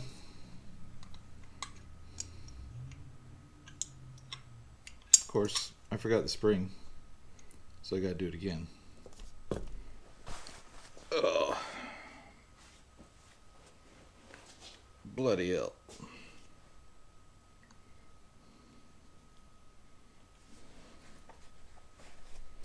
So that one was for practice because I forgot to put the spring in. But it turned out really nicely. Now I just got to take it out and do it again. Because I'm stupid.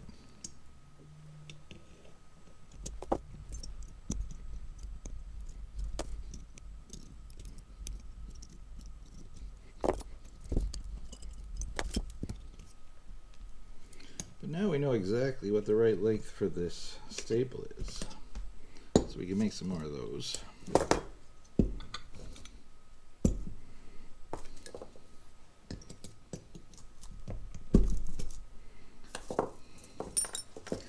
You know, sometimes I do realize that I'm as sharp as a marble.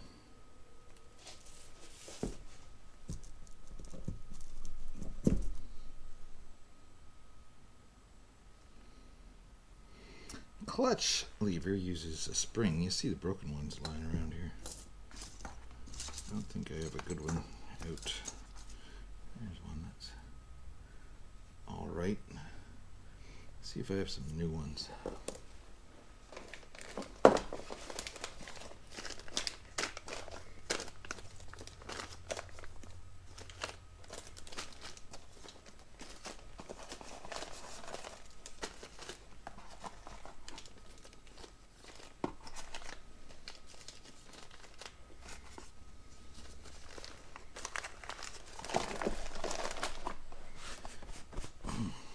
Don't seem to have any new ones except in the full kits. I don't want to take a kit apart. So I'll see if I can buy some of these standalone next time.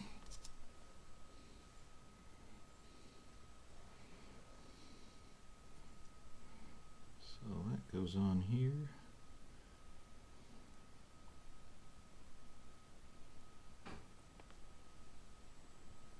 In the hole there.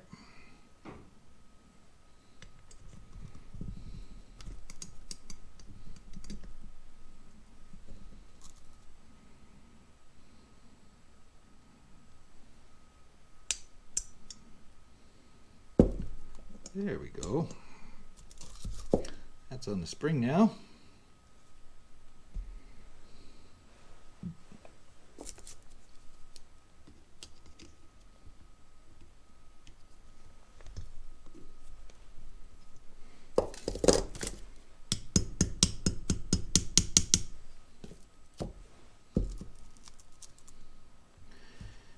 Okay. This goes back in.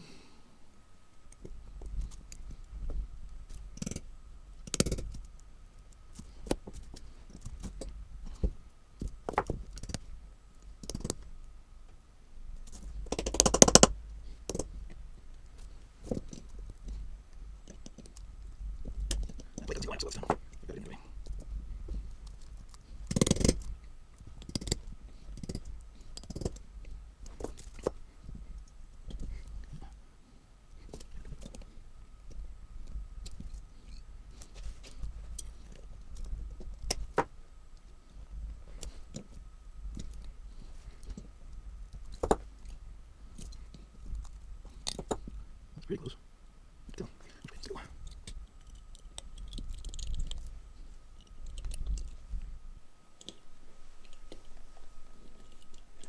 Almost wonder if a sewing needle might help.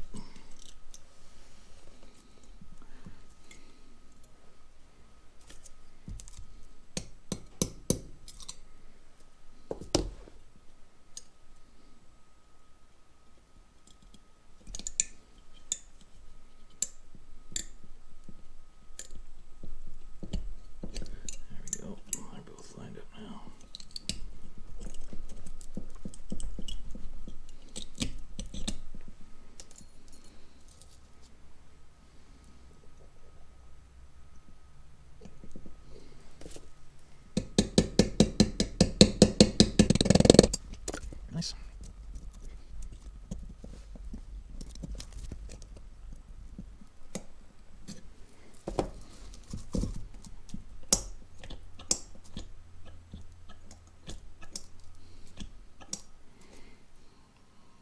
There we go. Even has a spring this time. Good. That's all for right now. We'll be back again soon. So we've got the choke butterfly valve sorted. Time to do the throttle side. So we have a nice iron one for the throttle. I've got a couple different brass ones. don't really have a nice... This one's been modified, so gotta quit bumping that light. This one's been modified, probably for a speedster. So this one's good. We've got this pretty badly worn steel one, stamp steel. Too bad I don't have another cast iron one, but I do not. So, how to decide? I think we'll go with this worn one, or a new one. Hey, we'll just go with this worn one.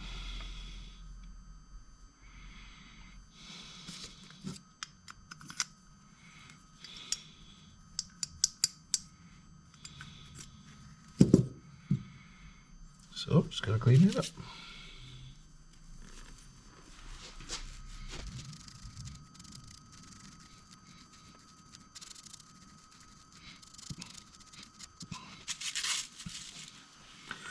One's a larger diameter and it's all straight, which is nice. It's looking good.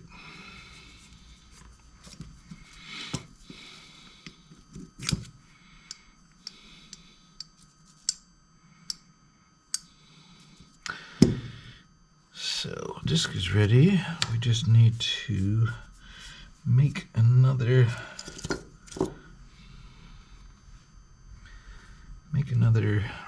staple.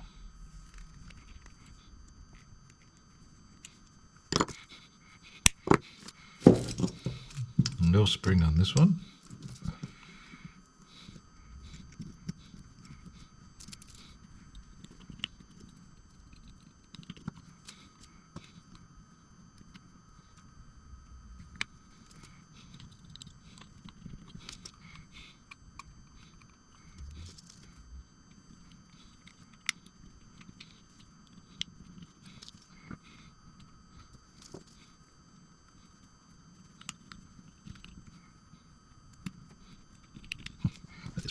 Close.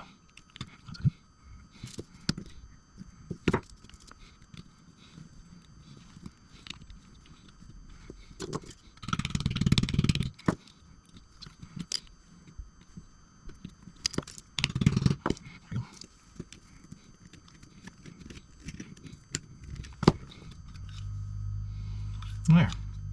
Throttle plate. All right, so this carburetor is slowly coming together.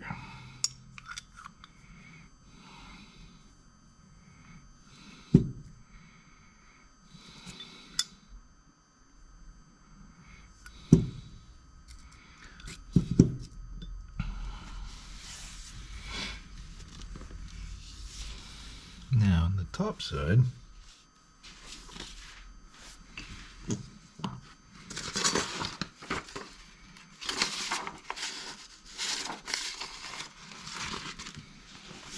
for the 2627 in the top,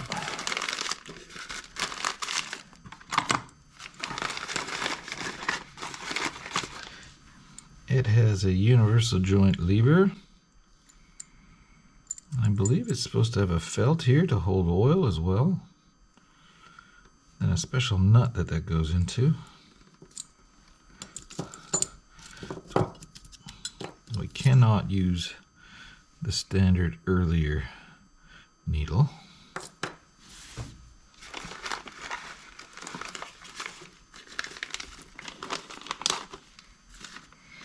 The gasket kit comes with that felt, so that's good.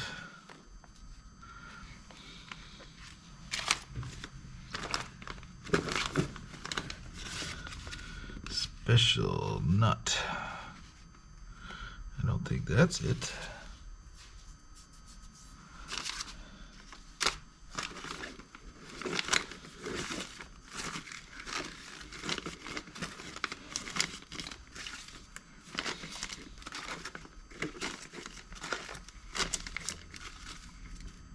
Oh,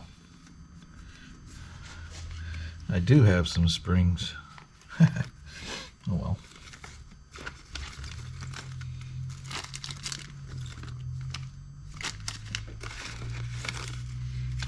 there's that special nut.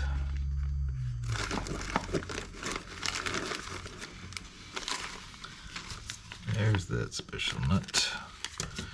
So that's a T6208B for Bravo.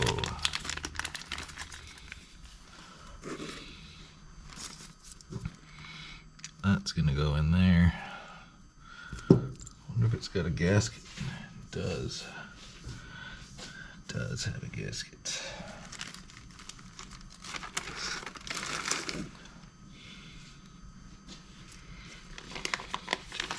Gasket set.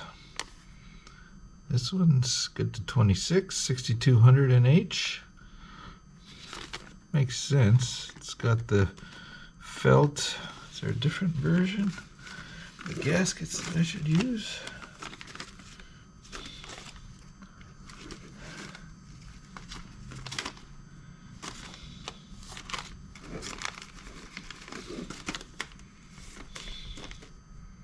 No, that's the ones.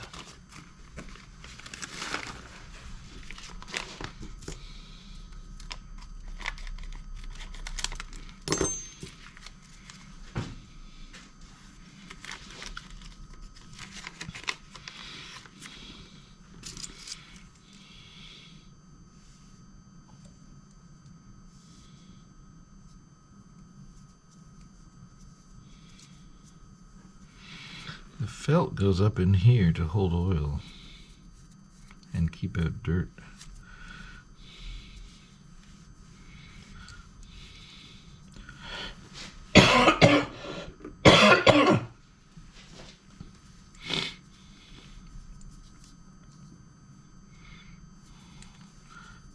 It's not the easiest thing to get in.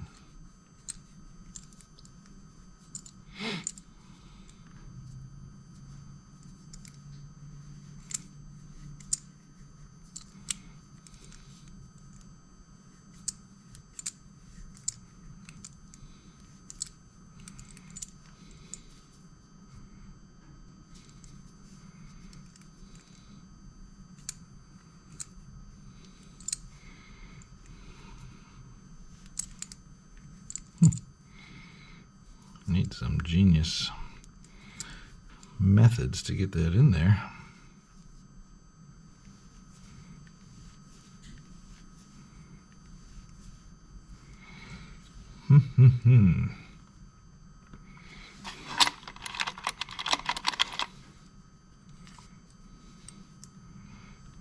Just using a little plastic bushing I had lying around here.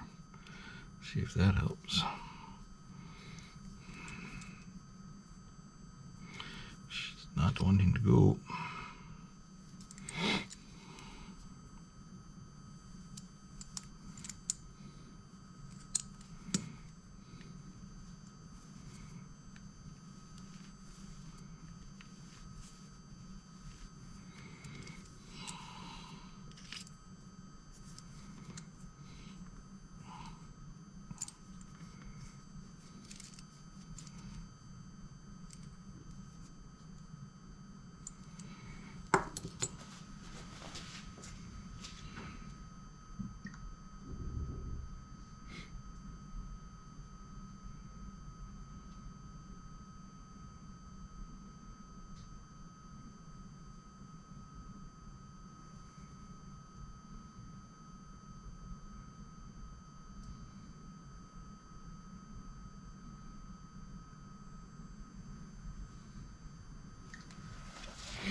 Need genius ideas? How the heck?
Don't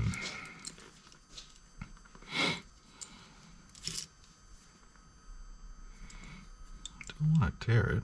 Don't want to scratch the shaft.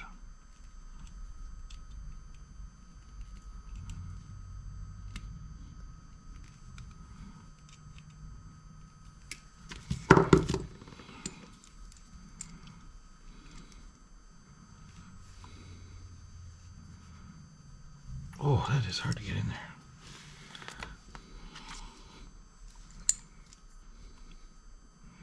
Let's try some persuasion.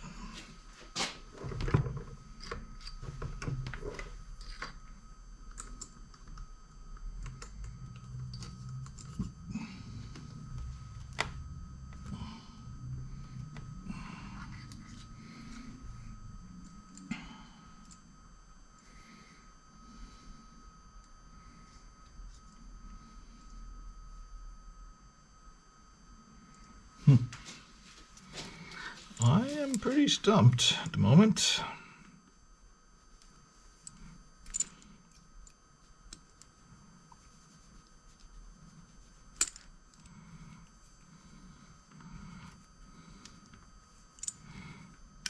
I mean, that works, but it is slow. I'm able to cut my hand wide open.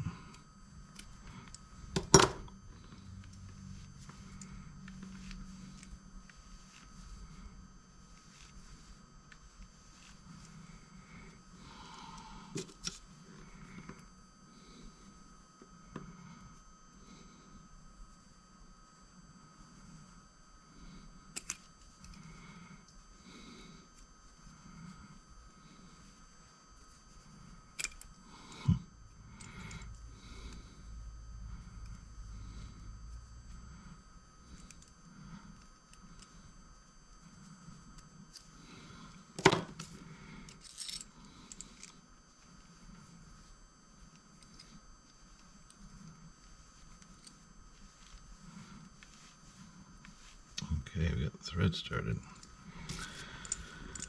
Let's see if that pressure helps. Move it along. Wonder if it needs to be soaked in oil first.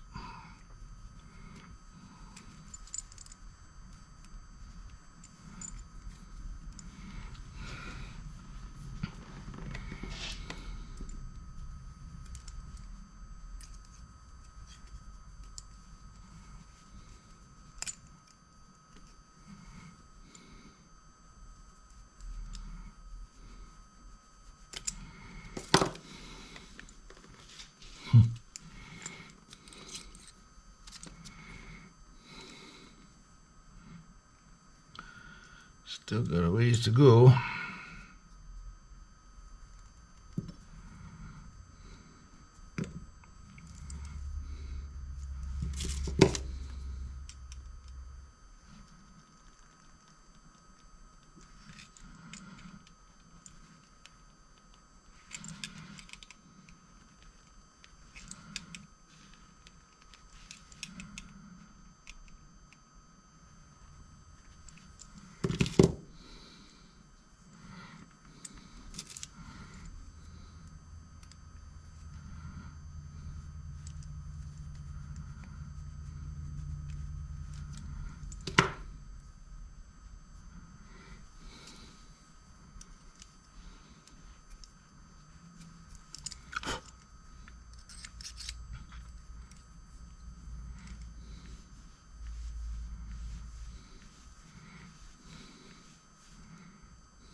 I'm beginning to suspect that needed to be oiled. Maybe I'll oil it now. See how that helps.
Still doesn't want to budge.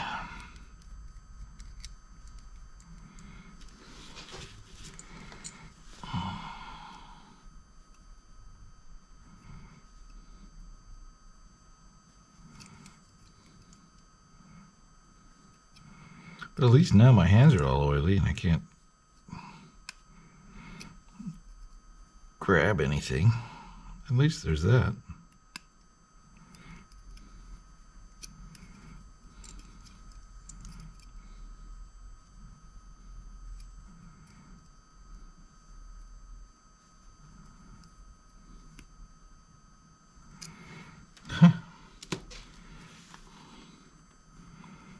I think we're getting there, but oh my gosh, it's slow.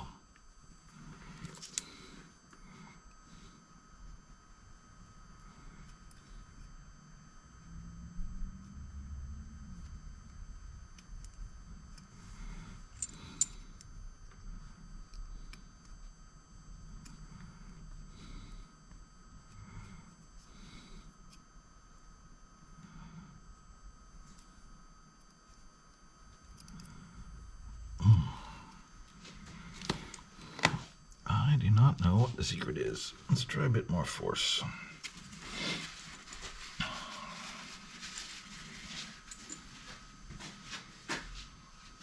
Just a little bit more force.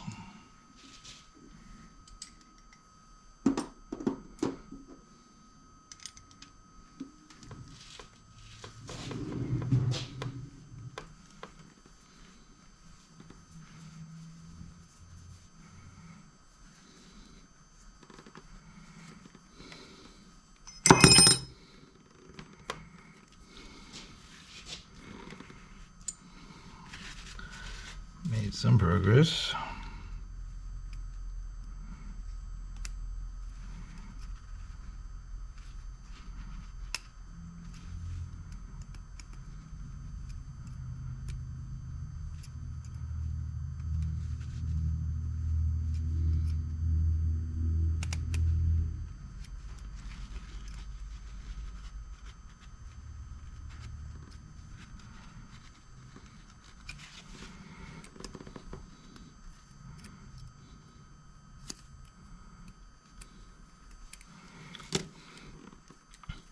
I think it was definitely necessary to oil it first.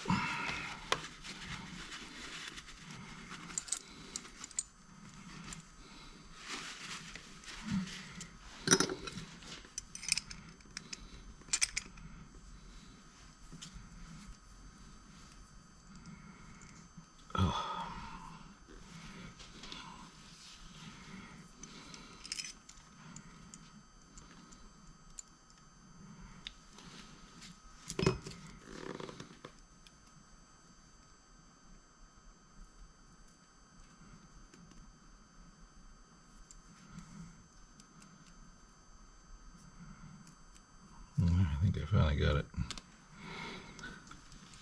I think I finally got it.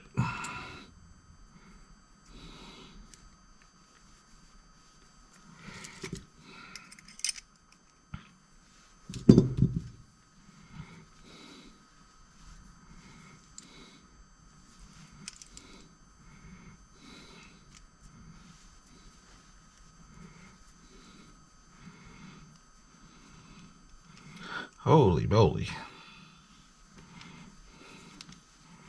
That was hard.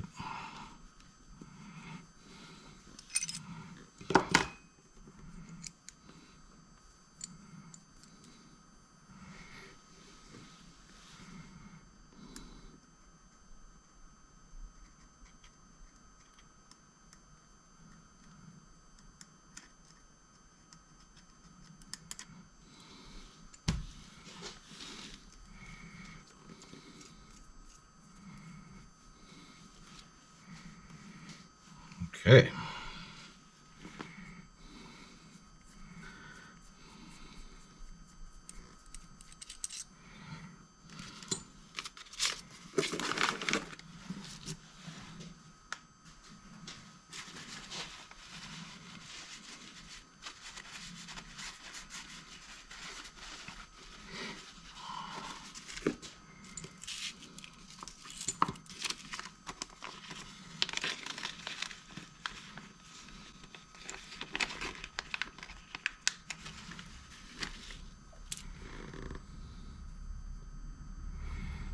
So we do all these carburetor gaskets dry. Prefer not to have any sealant on them if we can get things to work.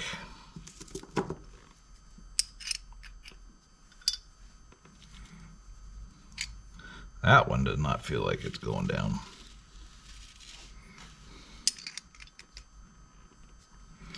I've chased all those threads already.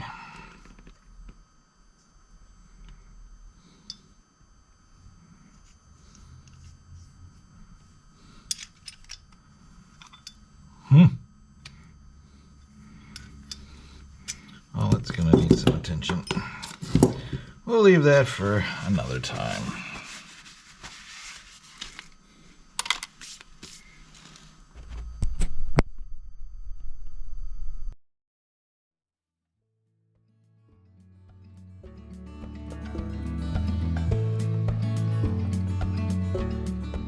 For the 2627 in the top,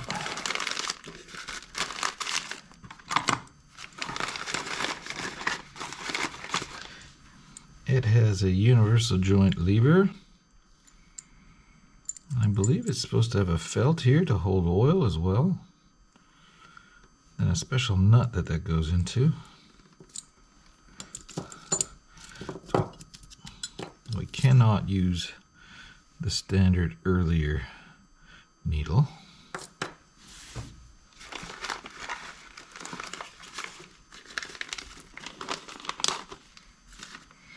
The gasket kit comes with that felt, so that's good.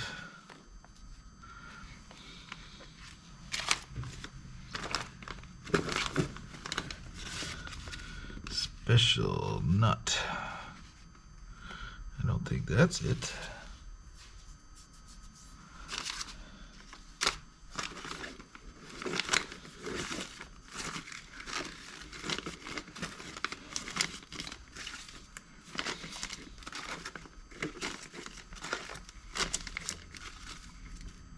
Oh, I do have some springs. Oh well.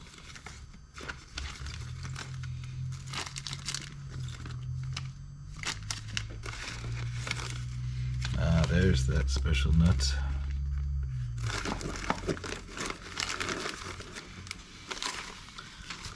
There's that special nut. So that's a T6208B for Bravo.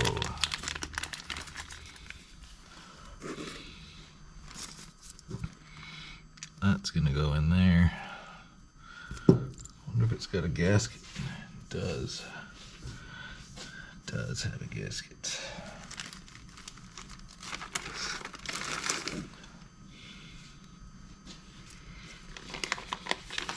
Gasket set. This one's good to 26, 6200 NH. Makes sense. It's got the felt. Is there a different version? The gaskets that I should use?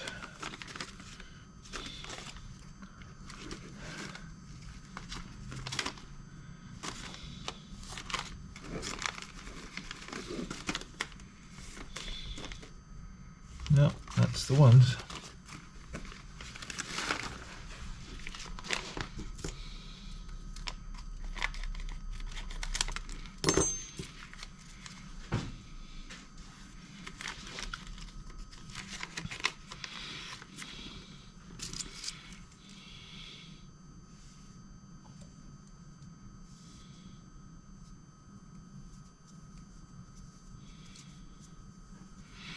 The felt goes up in here to hold oil and keep out dirt. It's not the easiest thing to get in.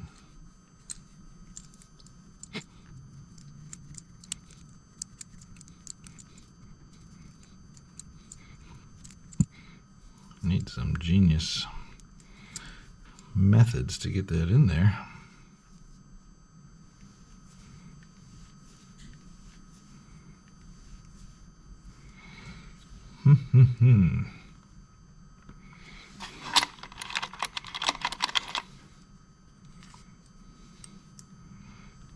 Just just using a little plastic bushing I had lying around here.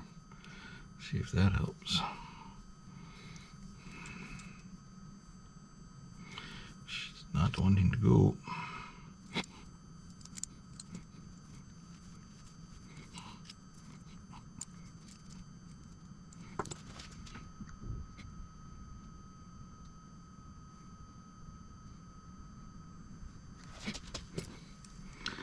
Any genius ideas? How the heck?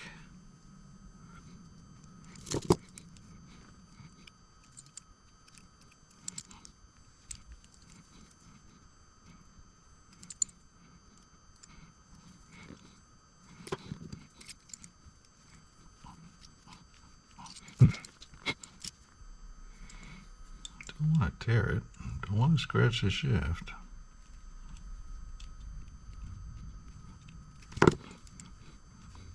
Oh, it's in there. Let's try some persuasion.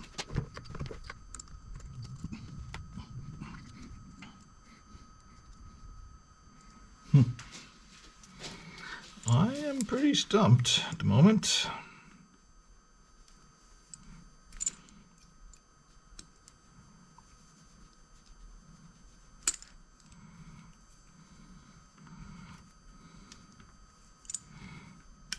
I mean, that works, but it is slow.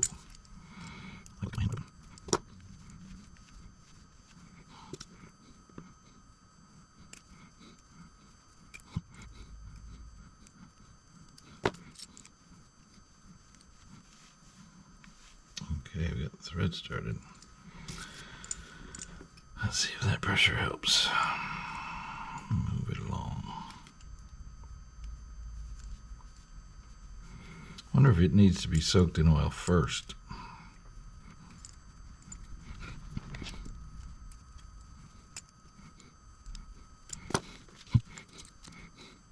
Still a ways to go.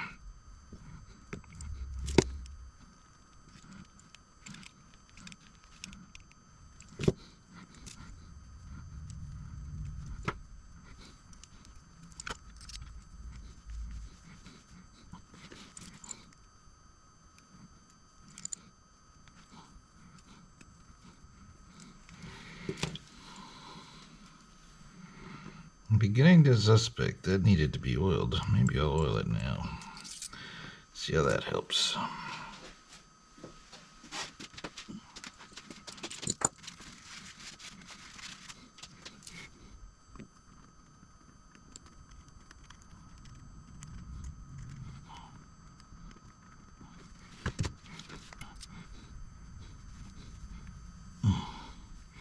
Still doesn't want to budge.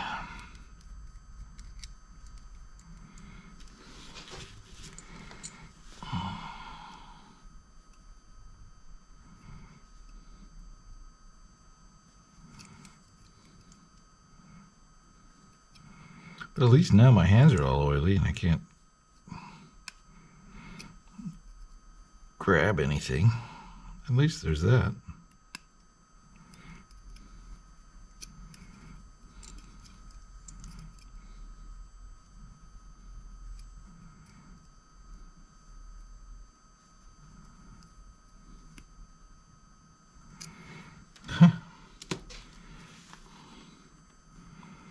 I think we're getting there, but oh my gosh, it's slow.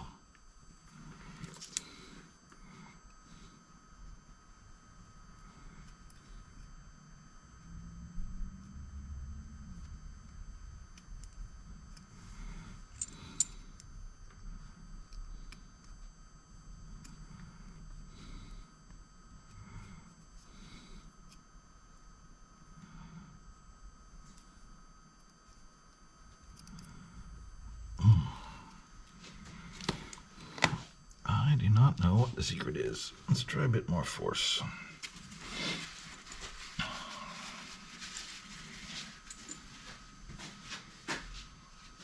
Just a little bit more force.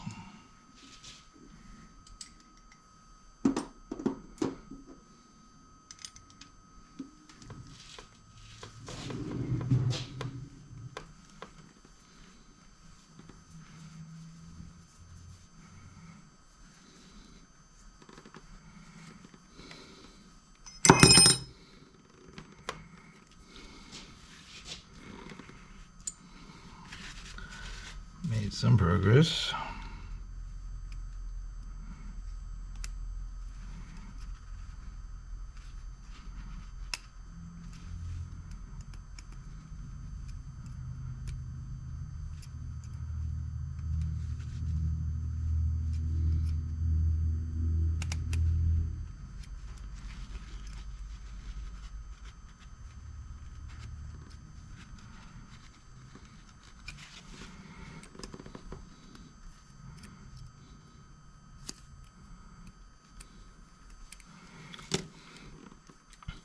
I think it was definitely necessary to oil it first.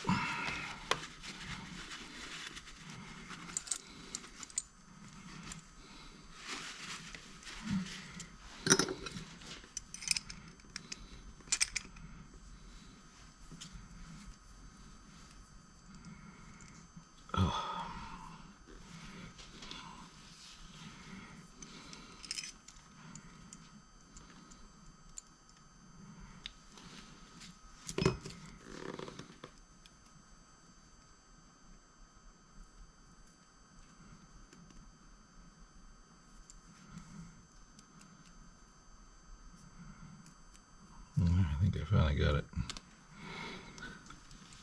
I think I finally got it.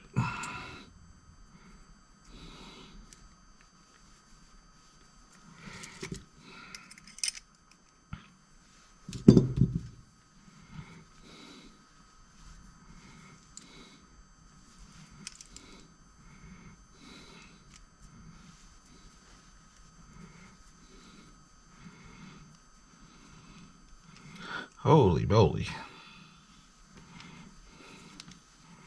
That was hard.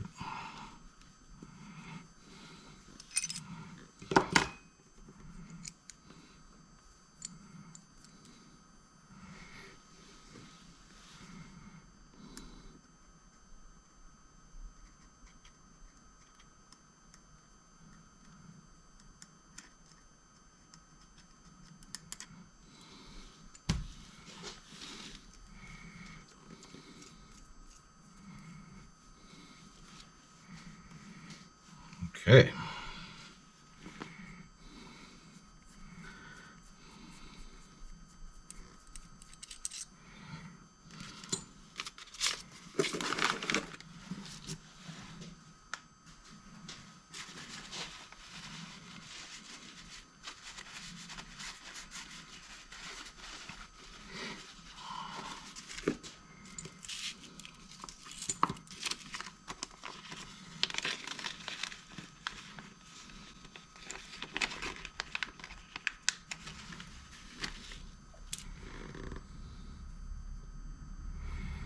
So we do all these carburetor gaskets dry. Prefer not to have any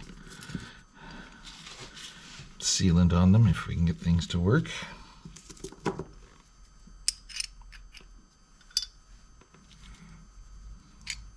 That one does not feel like it's going down.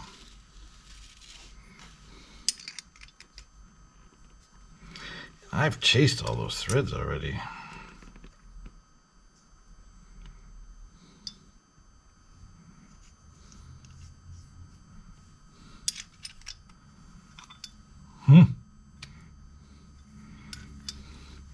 Well, that's gonna need some attention. We'll leave that for another time. Last time I was out here in the shop, I was working on this straight through carburetor. I managed to finish getting the both of the butterflies in, and I was working at putting in this special bushing for the 2627. Where to go? 2627 richness adjuster, and I also struggled to get the felt oil holder in there. So just as a quick update, I wasn't able to put this all the way in. This is a 1/8 taper thread, and it would only go in part way. So I wanted to cut this taper thread a little deeper, just so that this part would go all the way down. But my NPT tap would bottom out, so I grounded the end off so that I could tap it down. So off camera I ground that off and I retapped it. And now, with the seal on there, I can get this guy all the way down. Just snug. So I think that's done. So I think it's time now for for the jet and the float valve seat. So remember I ground the face on those so that they'd seal well, hopefully. So I think that's next. So I've got one new one here that I took out. It seems fine. Make sure it's clean. So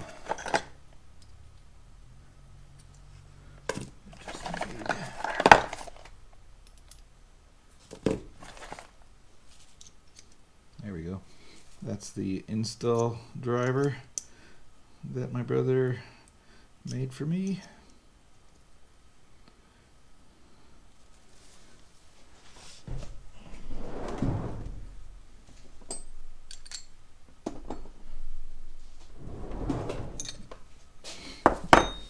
Now we want to drive this in home, but just firm, not over tight.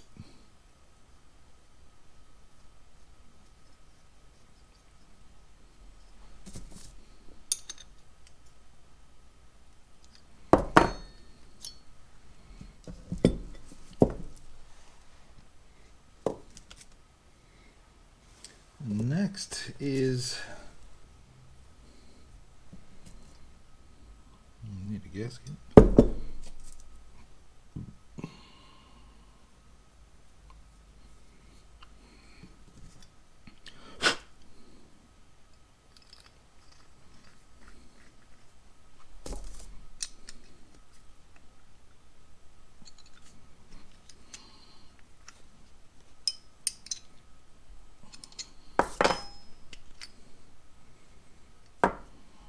Go.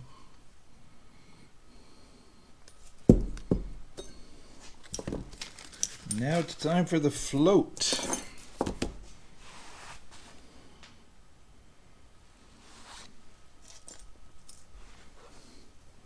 This is the float needle valve with a Viton tip. Looks good. It's going to go in there. And then our float will go on there. Have a pin. So by rights, with the float down, fuel should flow from here into here, and with the float up, it should stop.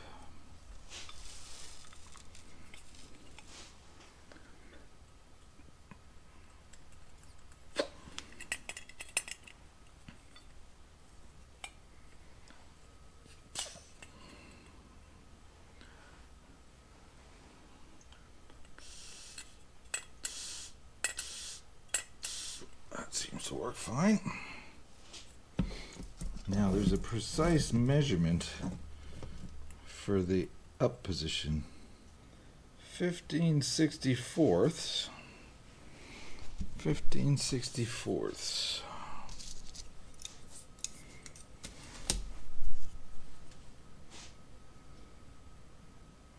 .2343. No, 0.2344 actually. 0.2344. 0.25. 0.233.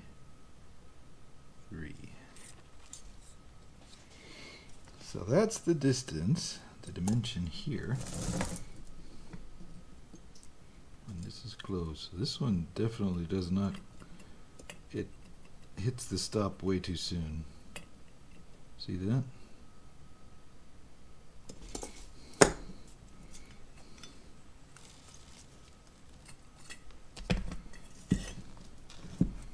So we want it to go farther, so this needs to bend down. Tiny little change, and see how we did.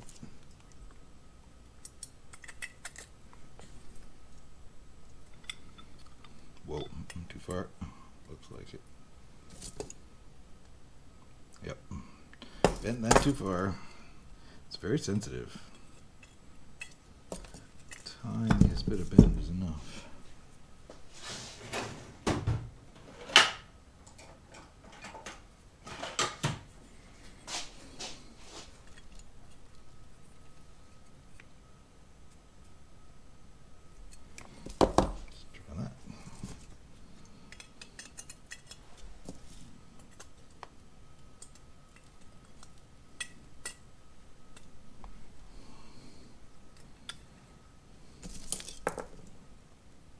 There we go. Okay, so that's the float level. Get our gasket kit here somewhere. Need this gasket around the edge. Yep. Now remember, this one is the side drain. I believe usually put side drain to the throttle side. I don't know why. So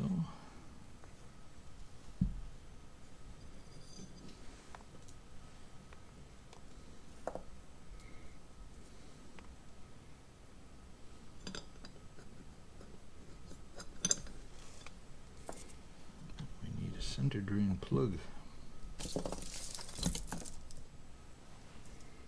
Gasket.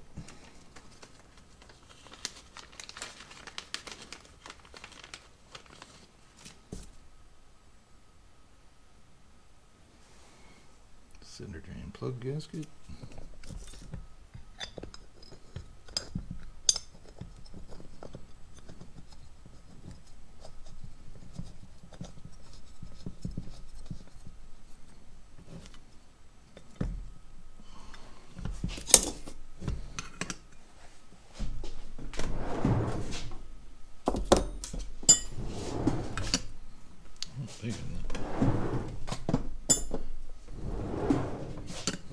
Three-quarters.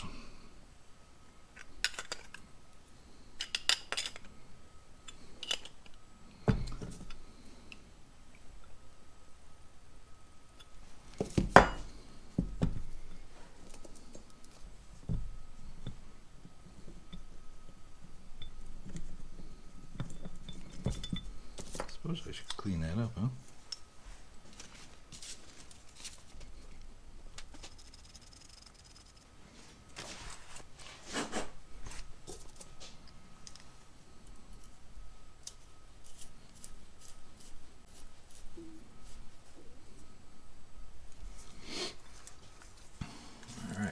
Let's see how this guy does.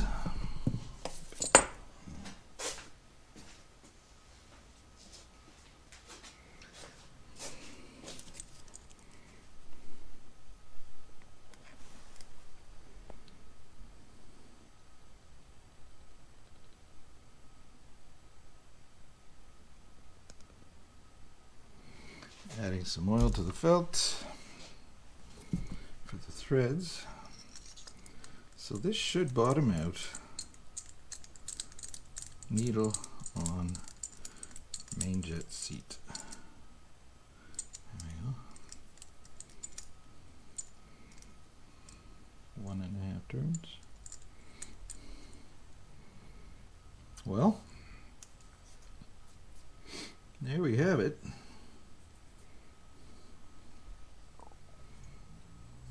I think it's all done. Any parts left over? Nope. One done.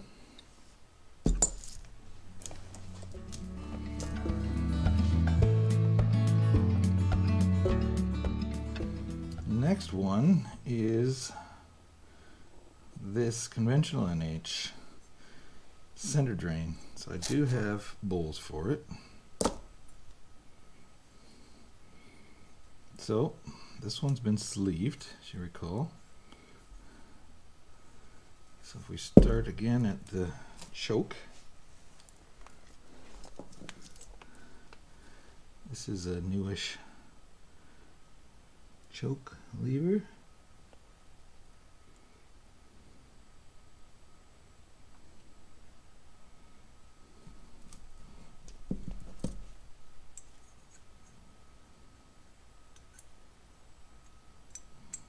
Fits nice.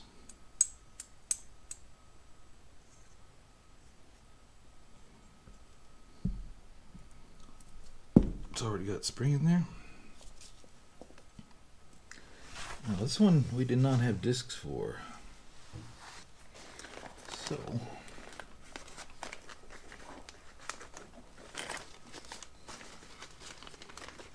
don't know if I've got discs or not. I thought I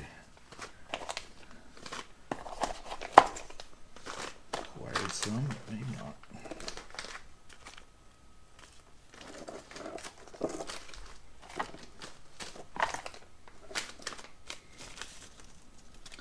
Nope, I do not have carb discs.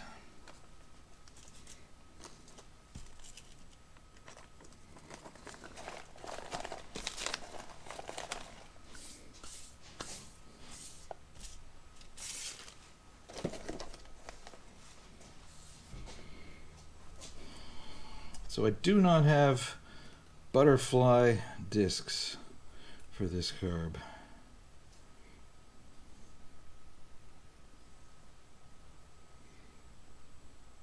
So I think I'm out of luck and I can't go any farther. So let's do a recap, shall we? Let's do a recap. Months ago, I started rebuilding these 3 carburetors. One is the Zephyr out of the UK, which has been welded up by someone, but I think would work fine. The other is a conventional NH. And the third is a straight through NH. I've brought them all to the same point, ready for reassembly. And I've reassembled the straight through with all its parts. Some new parts, some old. And I think it's ready to be run. But on these other 2, I'm short some parts that I need. I only have center drain bowls, which works for this one, but not for the Zephyr. It needs a side drain bowl, so I need a side drain bowl. I don't have clutch nor throttle discs for either of these, so that's another holdup. And I think I would like to get elbows for all 3 of them for the fuel inlet, which I also don't have. I only have 1 float, so I need another float. Gasket sets. Let's see.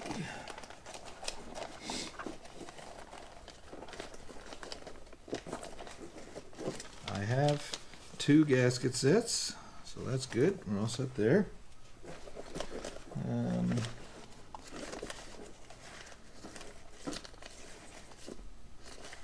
So I need either 2 more of these special top nuts for the 26-27 adjuster, or I would transfer that one between them.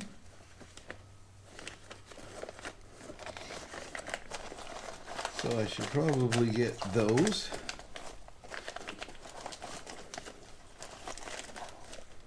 I've got 2 sets of needle valve assemblies, so that's okay. And I've got 2 jets. So I think that's where we're going to have to leave it. This has been a long project. I started this back when the temperature was really hot. I'd come out here wearing just very thin clothing, and now we've got snow on the ground.